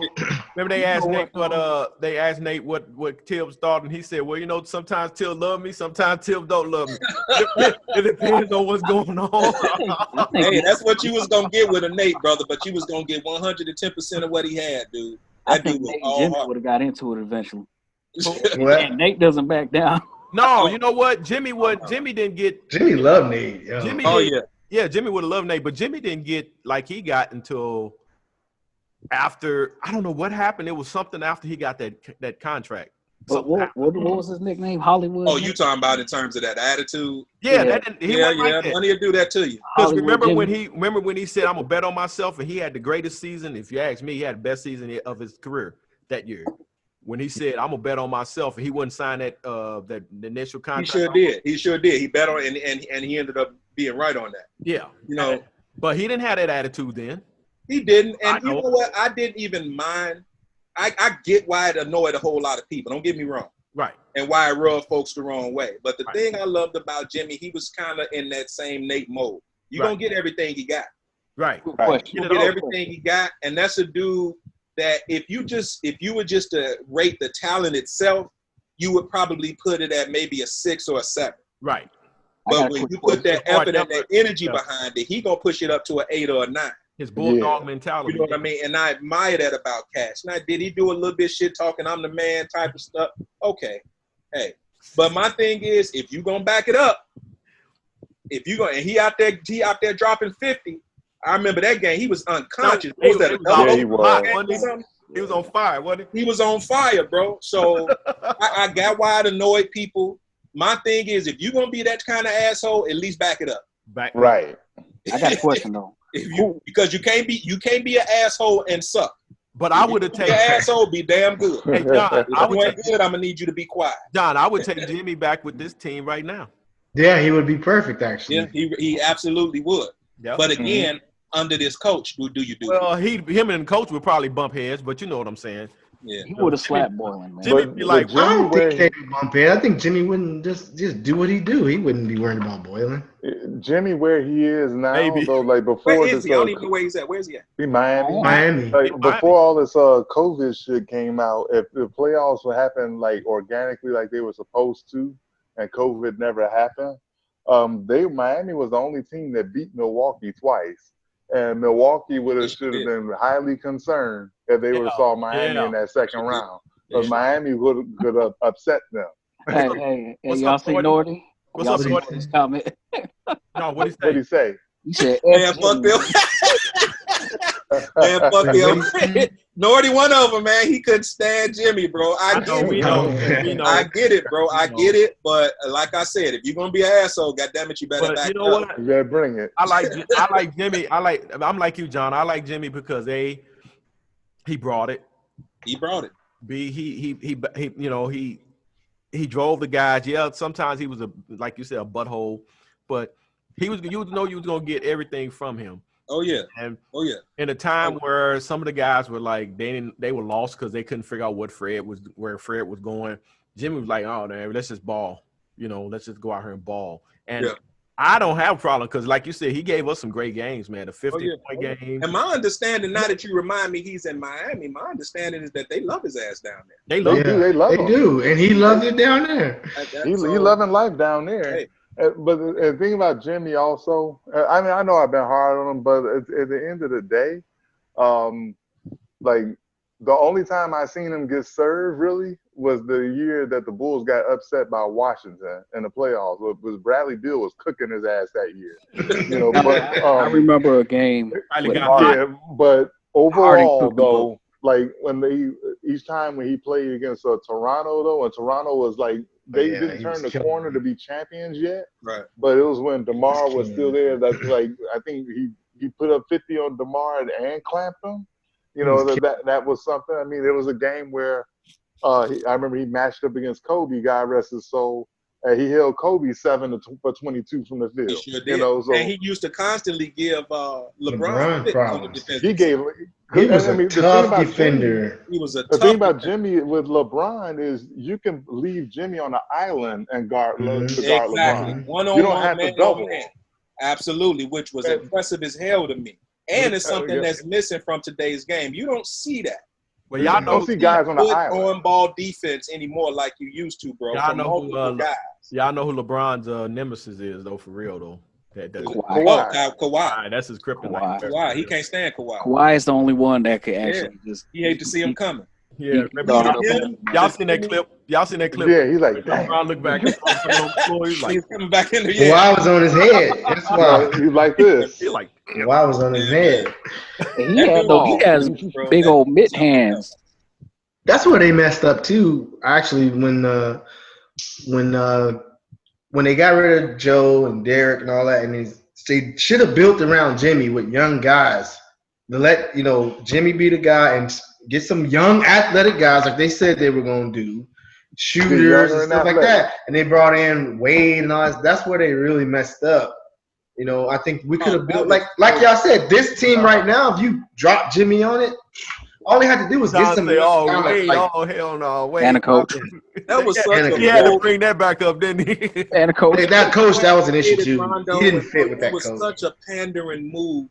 It was, and what was sad about it was what they thought that the fans would buy him. Yeah, like in terms of we're really trying to do something, but they gave fans here in this town zero credit to not be able to see what that move was, bringing in an old ass Dwayne Wade and a really old Rondo. The thing about Rondo is, even though he's advanced in his career, and some gas though, he still knows how to be wily enough to be very, very effective. Can I point something out? Wade was done. Can I point something out? Go ahead, Adrian. We paid Wade $30 million to not play. Yes, but we can't fire Boylan. Yeah, right. That move was so garbage. That move was like terrible. You said, Dave, if they just would have made a quality basketball, get some nice young players around Jimmy. That's all they had to do. Just like the Heat are doing right now. Exactly. The Heat and I'm gonna tell you what the Heat got that a lot of people's talking crazy. They got a damn good coach. Yeah, they do. And GM. And GM. Well, he had a good mentor, right? Oh no, and but see, if you recall, you remember back in when Wade and all them were there, they didn't like that dude. No, but he was kind of intimidated by their personalities. Yeah, but Pat Riley made a move. Riley's like, "Hey man, the hell out of him." He said, him stand up. This is our coach. Yeah, and he went to them directly and said, "He ain't going nowhere, fellas. So y'all need to chill." Yeah. Y'all remember them because when they first got when they first was I don't know if it was the first half of the season or whatever, they were struggling. Yeah, LeBron was bumping into him and stuff. They went in the locker room and they said, what's the name was in there crying. I can't remember his name. But man, that was the funniest crap. They put that. They was in the headlines in the papers, man. They was like, yeah. They was trying to run was in the locker room crying man. and They was trying to run him out of town. But Pat Riley made a hell of a move, man. He's Pat Riley said no, he's not going anywhere. And I'm pretty sure he told dude, like, dude, you're gonna have to get some balls to make these boys respect you. Yeah, he probably did. Yeah, stand up. You're gonna have to make you're the coach. I just told him you're the coach, so I need you to go in there and be the damn coach, and let them know that it's your word that stands. And ever since then, you ain't seen nothing but success out of that dude. And he should have been coach of the year. I think it was between them and something else. And did they make the playoffs, or they didn't or something? Yeah, they made the playoffs. No, it was like a couple of years ago, before Jimmy got there. Oh, they was in a battle with somebody else. I don't think they did. No. Oh, they were terrible. But they almost did. They was fighting for their last. They were awful, and then they made a run in the second half. Yeah, they were fighting for. I remember. Yeah, you know what I'm saying? And he did a hell of a coaching job down the stretch, and they missed it by like a game or something. Something like that, yeah. Yeah, and they were terrible in the first half of the season, but he just totally turned those cats around. They had a lot of injuries, and he was just trying to make guys match together and play, and he got them to play, and they missed it by one game. That dude's a heck of a coach, man. He's a heck of a coach. I agree with you, man. That's what we need here. I was trying to think, what was their record? I'm going back to look. It was I'm like on basketball 41 and 41. I think they was tied with somebody at the end, but the person had the tiebreaker. Let me see what the standings whoever that were. was. The thing is, Adrian, while Salam's looking for those stats, the thing is, there's no shortage of good coaches that they could find if they looked. I remember this a couple years back. There used to be an argument on the chat that said, the coaches are nothing. It's a players league. It's the coaches this, coaches don't do that. And I haven't seen any of those arguments since Boylan took over. You know what? There's some truth to that. Oh, there's some John, truth. There's some truth to it. Go ahead, Salam. I'm sorry. We won the tiebreaker against Miami in 2017. Oh, it was us. Yeah. Yes, 41 and 41. Yeah, 41 and 41. That's what happened. And that's when we ended up playing Boston and gave Boston all they can handle until Rondo got hurt. Because Rondo got hurt. That was that season. Yeah. But I was, as a Bulls fan, I was like, dude, the job he did down the stretch was a heck of a job, bro. He did a hell of a job down the stretch. But back to you, what you said, Adrian, man, there is some truth to that because players have so much power and leverage right now. And obviously because these guys are getting paid so much money, the coaches are going to go before they are. Yeah. Absolutely. You know what I mean? And except in our case. And it's been that way for a while. So there's some truth to it. But to equate that to mean that coaches don't matter and when it comes to strategies and win losses on the court, no, bro. No. I haven't seen that argument one bit. I tell you what, a player not a quality argument at that point. You can get a group of good players or even star players, and they can win a bunch of regular season games on their own for the most part. But when they get to the playoffs and you gotta go up against another team for 7 games and strategize, the same team. You got to have a coach, man. The same team for 6 or 7. Who brought up Dale Harris earlier? I don't know. I did. Yeah, Dale Harris. That's a great example of the difference. Like that dude had all that talent, man. Nick Van Exel, Eddie Jones, Kobe. He had Kobe on the bench. You can't see the talent right there. Like, what is wrong with these dudes? Dude, I'm telling you, if you look at the final 4 teams left standing in that 1998 season, you had the Bulls, you had the Pacers, you had the Lakers, and you had Utah. You had 4 teams that you knew damn well what half-court offense they were going to run. Yep. The Bulls are going to run the triangle. The Pacers are going to run the pin down. The horn series for Reggie coming off of greening the hell out your ass. Utah is going to run screen and roll or that UCLA back cut, from the free throw line, the elbow. And then the Lakers was going to basically run a 1-4 basically with Shaq in there. It's like and have the weak side power forward off top, but it was going to have like a power side triangle basically. Right. But that Lakers squad was so unpredictable. And if you look at the last 2 times that the Bulls, when Jordan was on there, played at the Forum, in 96, 97, that season, the Bulls lost by 16. Fucking Eldon Campbell had 32 points and 14 rebounds, and Shaq didn't even play. Okay. And then you look at 98, where Nick didn't play in Mike's last game at the Forum, and the Lakers beat us by 25. And that's when Kobe came off the bench and had like something like 22 and like 7 or something like that, you know. But him and Shaq, they were monsters. And they started Derek Fisher and they housed us.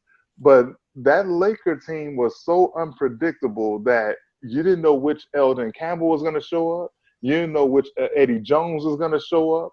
If 98, I think if we saw the Lakers in 98 instead of Utah, I think we would have been looking at a 7-game series. You know, we would have been. And I could see the series going something like the Lakers would have split, like, because we would have barely had home court. The Lakers would have split the first 2 at Chicago. We probably would have been coming back from LA down 3-2 with that kind of roster. You know, and I see the Bulls gutting it out at 7. You know, but what was interesting about the Bulls back then, bro? Because I totally get what you're saying about what those outcomes were in the regular season. I remember one regular season, I forget which champ. I want to say it was the 3-peat year, the first 3-peat. So what's that? 92, 93. Cleveland beat us 3 out of 4. Sure did. They beat our ass. 3 out of 4 games in the regular season, and then when we saw them in the playoffs, it was a whole different story. My point being, man, Mike had this thing, bro, where it was just a different. All bets was whatever happened in the regular season was over. That's off. It was over with, and we know it wasn't no taking games off back then. It wasn't. Mike played 40-something minutes back then.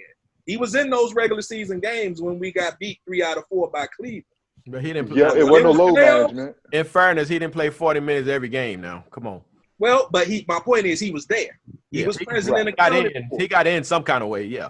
He was present and accounted for in the regular season games, man. But it was just something about that dude come playoff time, man, where it just changed. It's a different season. It's a different – because I'll give you another team that I think would have gave our ass the business if we'd have ever seen them. And matter of fact, me and Dave went back and forth. The Rockets? The Rockets, man. I was terrified of the Houston Rockets. I don't care what nobody say, that big boy in the middle. Yeah, me too. And I was terrified because Mike had talked to Kenny Smith and he had said, "Thank God that y'all had a bad matchup with Seattle. Y'all couldn't match up with Seattle to save y'all life." He was talking to Kenny Smith about that. I mean, because when you think about it, the Bulls benefited from our 2 Achilles heels, Houston in the first 3-peat. And the Shaq-led Lakers in the second 3-peat, like those the Shaq Lakers. I'm gonna go back because I said I put this on my to-do list. I was gonna go back and look at the full games at '98 Western Conference Final because those Lakers teams could not match up with Utah for shit. They couldn't play. They didn't know how to play. And game 1 of that series, Utah beat them by like 30. Yeah, you know, by 30. Yeah, and I'm like, damn. That would have put a serious damper on the 72-10 season too. You know, the 72-10 season was like a couple of years prior, but we're talking because when you were talking about the Rockets, you were talking about the 96 season also, weren't you? Well, that 3-peat team. So, but the Bulls already would have won 96, but Shaq leaves to the Lakers for 97, 98. Right. And 98 team, I mean, I was like this, they're like, we see the Lakers, we better come with it. You know, this is what we could use from Bison Dele at the time. I wish that he didn't nut up and go off. We'd have another body, another 6 fouls to throw at Shaq. You know, but for some reason, the Lakers could not match up for Utah for shit. But the thing about it is what Utah had is the same thing that they did to us, but Mike had a strong will, though. Yeah. But with Utah, they had bodies that when Kobe came off the bench, Brian Russell checked them, Chris Morris checked them, Shandon Anderson checked them. So those are like athletic defenders that you can just throw at them, just wear down. And that's the same thing that the Pacers did with the Bulls. If you look at the Pacer roster, like they started out with Reggie checking Mike, but then Jalen would check him. Yeah. And then, you know what I'm saying? And then, but at crunch time, like Derek McKee was checking him. People forget that how good of a defensive player Derek McKee was. Right. You know, so Derek McKee was checking Mike when the money mattered. So they just kept like throwing bodies at him. Man, that Pacers team was scary. That Pacers team was a problem. I mean, like scary. I never seen Dennis Rodman neutralize like the Davis boys did to him. But see, that goes back to John. You miss all these arguments. Salam and I have to go to these. The '90s teams were watered down, crap. You know, so yeah. You'll have to deal with that. That Pacers team was 58-24. How are they a bad team? All the teams that the East, in my opinion, the East and the West, the East in the '90s were the hardest. They were conference to go through, and so by the time the Bulls got to play the West, it was more like, okay, this is a run and gun thing now. We didn't. What you had in the East were your defensive juggernauts. Yeah. When you came out of the East, you had been so beat up, man. You were glad to play the West. In your back pocket, like you just said, all the guys that they had to throw at Mike. Yeah. You know what I mean? You had been so battle tested. Even that Heat team, we swept them with Morning. You know what I mean? And that front court, man, was a big ass front court. Yeah. And with him and PJ, what was his name? PJ Brown. PJ Brown and the other guy. Dude. They had Jamal Mashburn at the 3. And then they had Isaac Austin coming off the bench. Hey, Salam. And all the players, remember all the arguments we had about all the players that Jordan had to go through the East? Yeah. One of them I kept forgetting about for whatever reason. They had to play the X-Man too. His crazy ass. Excuse me. Yeah. They had to play that crazy fool. He out there choking people. Yeah, they're choking Wes Matthews. The thing is that in '97, though, like we played Miami by luck. Because in '97, like the Knicks that was the best team Patrick Ewing has ever had built around him in that '97 squad. Because the Knicks went out and got Larry Johnson they upgraded their small forward, you know, from Charles Smith, getting his shit beat up on the glass. Then they classic. Then they was like, John Starks, we love you, but you're gonna be a 6-man because we bringing in H2O to start at the 2. And that was the best thing they could have ever did because Allen Houston, man, that jump shot to me is the most prettiest jump shot in the history of the league. That boy is pure. I mean, his stroke is like a tea kettle. You know what I'm saying? Pure, bro. That opens up another argument that I be having about shooters, man. Like what you see now with all these shooters and listen, I'm not taking nothing away from the dude. Come on, He's Steph. a hell of a shooter, probably. Stephen Clay, yeah. Yeah. Steph, one of the purest, probably the best shooter the game has ever seen, bro. But my thing and the argument that I make, if you think that if they were, and by they I mean Ray Allen back in his day, Allen Houston, Reggie Miller, you trying to tell me that those guys couldn't have put up the kind of 3-pointer numbers? Oh, heck yeah. Dude is putting up if they were given license to shoot the way. Dude, Steph Curry can go in the game and the only shot he shoots is a 3-pointer. Can you imagine? He has permission to do that. Those guys didn't have that kind of freedom and that kind of license to do that. Allen Houston had to do this. Playing now. Go inside the pack. Yeah. Imagine Reggie Miller playing in this league now. Right now would destroy half the league. Oh my God, Reggie he'd be averaging 40-something points. Yeah, he would destroy. Instead, back in those days, you played through the pivot first and let the pivot create the shooting opportunities. Yeah, you know. But that Knicks team though in '97 was the best team Patrick has ever had. That was the only that year was the only time that they were the only team to beat the Bulls twice that year. And it was the Knicks in the last game of the season that year that thwarted the back-to-back 70 wins because they beat us at Chicago at United Center, the last game of the year. I was making a point that you had said when you was talking about the '96 team when you had said we didn't have to play the Rockets because Seattle beat them. Isn't that what you said? Well, I was speaking towards '93 actually. Oh, my bad. Because 92 and 93, the Rockets had success against the Bulls in the regular season. Okay. And so like Mike was so happy y'all couldn't match up with Seattle. Okay. 96. By the time '96 rolled around, the Bulls beat Houston that year twice, but they lost to him the next year. What you know, year was at home. that? What year was that the infamous Mutombo land on the floor with the ball that Seattle lost? 94. That was 94. Okay. He was the Nuggets back then when they beat them. Right. That was That was the 94. first time an 8 beat a one. The first time Right. 8 beat That was the one. first time it Correct. ever happened. What about San Antonio? 98. They had Duncan, right? 99. You Mhm. mean 99? They had I Duncan don't in think the I thought Bulls they 98. would have had had a Duncan in problem. '98. He was I a don't know. rookie. I don't remember when they He got was a done. rookie, Yeah. but they still had a squad. his They rookie still year. had Avery. They But still they wasn't ready for prime time that back at 98, if you ask me. But you know, Yeah, I don't think the But Bulls they had a would have big problem front with court, Spurs. though. That would have been a problem for us. maybe. No, they would have won 7. I think the Bulls. Yeah, maybe. Yeah. Robinson, Sean Elliott, Duncan, Exactly, Joe size wasn't the Negro. Bulls' But problem. Robinson was a shell of himself as the years went on. Like Right. he wasn't like the 20 and 21 and 11 guy like back He in was the day. he was never the same after After that back after surgery. Dream Shake.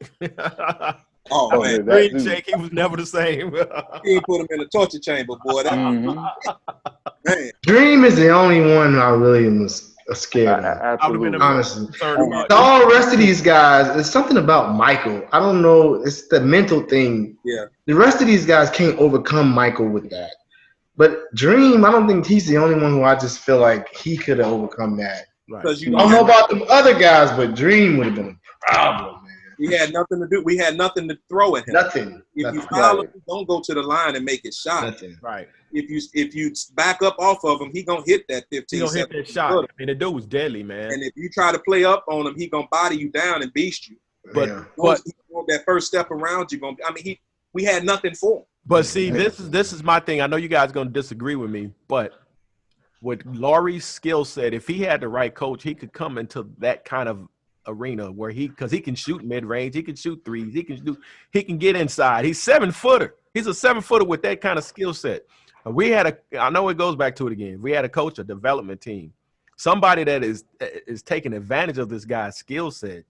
Man, nowadays, man, I don't even look at these guys' height anymore or pay attention to it, particularly when they're 6'10", because the way that they're encouraging all of these guys to be shooters, what difference do you make? Might as well be 6'5". Yeah. I mean, Yeah. stand over there in the yourself. corner and shoot If threes. the coach is gonna keep you out here on the 3-point, what difference do it make? Yeah, that's true. So the way the game is played right now is so antithetical to what it used to be, and taking advantage of, like what you're trying to say, Jay, a guy's skill set. Where listen, I don't have a problem with a 7-footer having that capability to stretch the floor and go out and do, but I want my 7-footer to be 7 feet too. No, Right. don't get me wrong. This is what I'm trying to say, John. He can stretch the floor, but he can also play inside. He's got skill set to do that. I'm just saying that I haven't seen it where I'm willing to say, and when I say inside, I'm talking. you talking about banging? You talking about banging? Well, I ain't talking about banging. Well, it ain't so much even banging. Yeah. But at least get in there and have a level of physicality where, again, the fact that he's 7 foot matters. Yeah. And use that to his advantage. But the fact that he's 7 I'm asking him foot, to be Karl Malone. dig this. The fact he's 7 foot, he's got a skill set. He can shoot. Somebody has to respect his mid-range shot, right? Mhm. So if the guy that's guarding him has a run at him, what does that do? That leaves it open for him to go around, either go around or throw a pass. But he can go. He can. Most of those guys, he can go around them. I mean, it just he can create a lot of mismatches if he's utilized right. I can see what Phil Jackson would do with a guy like this. Man, it would be amazing. I haven't seen a lot of and I don't know if it's coaching where it's not being encouraged or what. I haven't seen this dude on enough occasions where you're seeing this guy create like off the dribble type shit, like what you're talking about. He doesn't have Right. that. Mm-mm. Yeah, I haven't That's seen what he doesn't have for sure. I haven't seen it. Can he shoot? Oh, yeah. He can shoot. And when that stroke is going, he's going to hit that 15, 17, 20 foot or whatever. But again, to create, put the ball on the floor at 7 foot, I don't have a problem with these guys having those skill sets. But Mhm. if you 7 feet, as a coach, if I need you to be 7 feet too, nigga. I need you to go in there. Play like what you God 7 gave feet. you to Play like a 7-footer. play like I you. wish I could work with some of these guys for Oh real, my man. God! If I was a college coach right Big now, man on campus. That's what all we I call, would right? be doing is give me a 7-foot kid coming out of I'd be recruiting every 7-foot I could. I'd be changing the complexion of the He league knew because of a real 7-foot guy would eat lunch every day. Every day. Nobody. Not only do they not know how to play offensively at 7 feet, they can't guard. Right. No. You ain't got no interior in the paint defenders that know how to stop big bodies. A guy that really know how to go down there and get his money. Somebody ain't coaching, man. Man, if I was in college, oh my God, I'd be the new John Thompson, dude, because that's all John Thompson used to send to the league. And I Big talk about John. Boylan for a second. Yeah, Centers but that went in there and killed your ass. we might, Mhm. John Thompson. we might as well bring it back full circle before we get out of here. Boy, All right. You know who Boylan had guarding Giannis the entire season, right? Who that? Ooh. Lowry. Oh boy. Well, Did he? yeah, I don't remember Yes. that. who we got on the team that's going to do Yes. anything with that dude? When you Yeah. got- I would put Gafford on him. I was just thinking of that. They had Gafford. Gafford. I would put Gafford on him. No, If wait a minute, Windows- wait a minute. He had a freaking guard on Giannis at first. I mean, Yeah, Shaq Harrison it was some real Mhm. stupid, some real Shaq Harrison. Archdiakono one time. and Diacono. I mean, come on, man. some real stupid matchups, man. I mean, seriously, dude. He probably had to go to Laurie because the guards were getting killed, and he finally decided to put Laurie on him or something. Giannis was toasting Lowry too. I mean, I wish Sure I could was. spend time with Chandler, Hutchison, and Lowry. Like those Yeah. two players in particular. It's just they have a lot. It's just up here, man. Just to talk to these guys and like, look, man, with Hutchison, you got to work on your shot, man. Come on, let's work on that. Like, let's go. And drink work some on milk. your confidence, man. Be confident. I just don't get it. Drink some milk and stay healthy. He put on what, For 10 real. pounds of muscle? He got the muscle. He got a lot, but he don't have that. He's out there on the 3-point line. So what do it matter? Oh, you talking about Lowry? He's talking about Lowry. Yeah, I'm talking about Lowry. What? Oh, Lowry, yeah. Oh, yeah. You know, I don't know. That could have been a health thing where, I'm you about know, to stop. trying to get, you know, put his body in position where it can endure that 82-game season and all that stuff. But 15 pounds of muscle is supposed to mean I'm finna get down here and I'm finna impose my Punish you, yeah. Right. Out the way. That's what it's supposed to mean. Yeah. Well, John, real quick, it's not even about like getting a whole bunch of post touches or nothing like that, but you should be able to take advantage of mismatches. And he can't. That's what I'm talking about. Yeah, like if you got a little guy, you take him down low and jump hook him to death or something There like you that. go. Right. Like I said, I'm not trying to have the dude be called Yeah. But like you said, if they gonna throw somebody on me that I know I can beat and come over the top of down there, I'm finna. Why should I shoot the?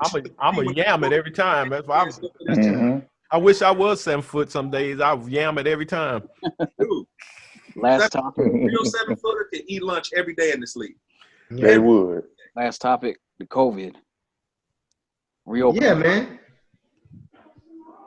I don't think that's a good idea. Yeah, we were talking about that. I think they should have scrapped it, to be honest. Oh, dude, it's been a wrap, bro. It's terrible. People still getting it. Players. The Clippers shut down their whole facility because people have it. I And think they- supposedly, like, you're supposed to be quarantined for 14 days Right. before you even like be allowed to travel with the team. Yeah, So I if think they this just guy scrapped- is not even traveling with the team, you know, like I don't even see that. I mean, it's just selfish of the league to try to Very like selfish. recoup all this money. They spent 150 million on creating this quote unquote bubble, Yeah. you It know, should for be this. wrapped. But Just scrap this here season. out here in Scrap this California, season, man. Yeah. we've had like we spiked out here like we have the most high. I forget what the number is, but we the most highest spike of anywhere in the country. Like Right. here, Arizona, Texas is Texas. another one. Yeah. Florida is another one. You know, and so a lot of these guys have off-season homes here in California. Their personal trainers are out here. Right. So you're telling them to come into a bubble in Orlando, where there's another hot spot, Right. and supposedly not going to have any kind of incidents, supposedly not going to have any kind of occurrences. I mean, we saw DL Hughley just collapse on stage, and he didn't That know was he crazy. had it. That That was crazy. Yeah. And he was I didn't see asymptomatic. Yeah, that was. And I heard had he about not fainted, he's All still about been. money, dude. What a lot of people don't know, you guys know it already. They sell these seasons to the advertisers ahead of time. Absolutely. Advertising, like there's a thing where you sell it at a certain price, but you're also guaranteeing them a certain kind of visibility and impressions. You're forecasting. So, and when you don't get that, like let's say like the Super Bowl, they sell them for $2 million for them 30-second ads. If their ad gets preempted for whatever reason, or the game gets stretched, or it's a big whatever, they buy a certain percentage of that money back. Yep. At the end, when they don't get what they paid for. So now you talking about however many hundreds of games, because it's each one of the 30-something teams times however many games have been canceled. Yeah. Right. That's a lot of damn money. Yeah. A whole lot of money. Given back or prorated or something like that. That's why they've been going back and forth with the Players Association. That's why they're trying to work out, what type of rebates basically they finna get from these. They're willing to concede. I mean, I understand Everybody got to eat this. The players got to eat it. The owners got to eat it. Yeah. Because guess what? The players are benefiting from these TV deals. Yeah. Right. I understand. You got to eat it just like us. And really, it's not fair that the owners in the league carry the blood of that. Players got to eat it too, because you ain't working. You ain't working. So it is what it is. So I'm in agreement with what the guy said earlier when we first started.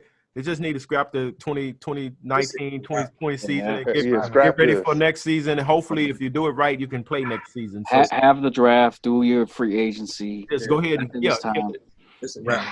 And this whole Chicago bubble thing is even more insane. Why would they even do this? Nobody cares about those 8 teams. And Chicago is not a. Where are they going to isolate in Chicago? 8 crappy teams at that. Right. Are they playing for draft position? Is that what the purpose is in Chicago? Yeah. Huh? Are they playing for draft positioning in Chicago? Yeah, I don't know what that's about. Call it a season, man.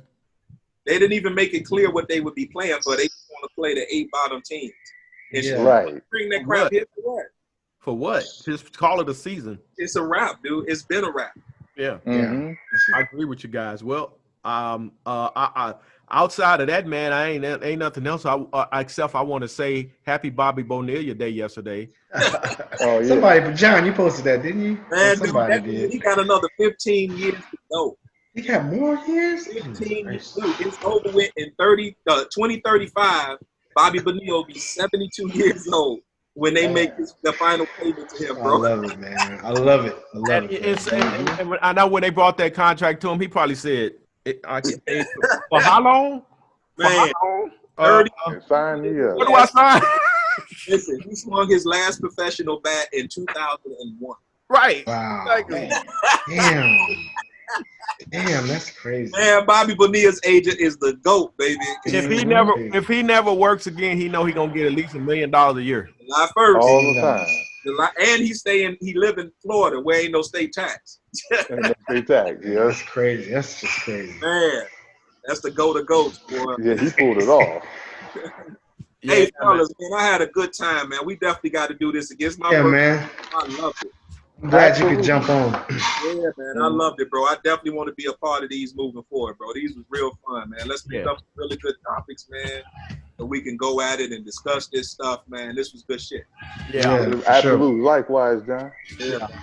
Yeah, I want to say, thanks. And we know Gary had to get off of here. Otherwise, he'd have stayed on if he wasn't on this project. But we'll be back with some more stuff and figure out what's going on with these bullies, y'all. All right, sponsor today's event. All right. Later, y'all. Y'all have a good one now. You got it, guys. Take it easy. Peace.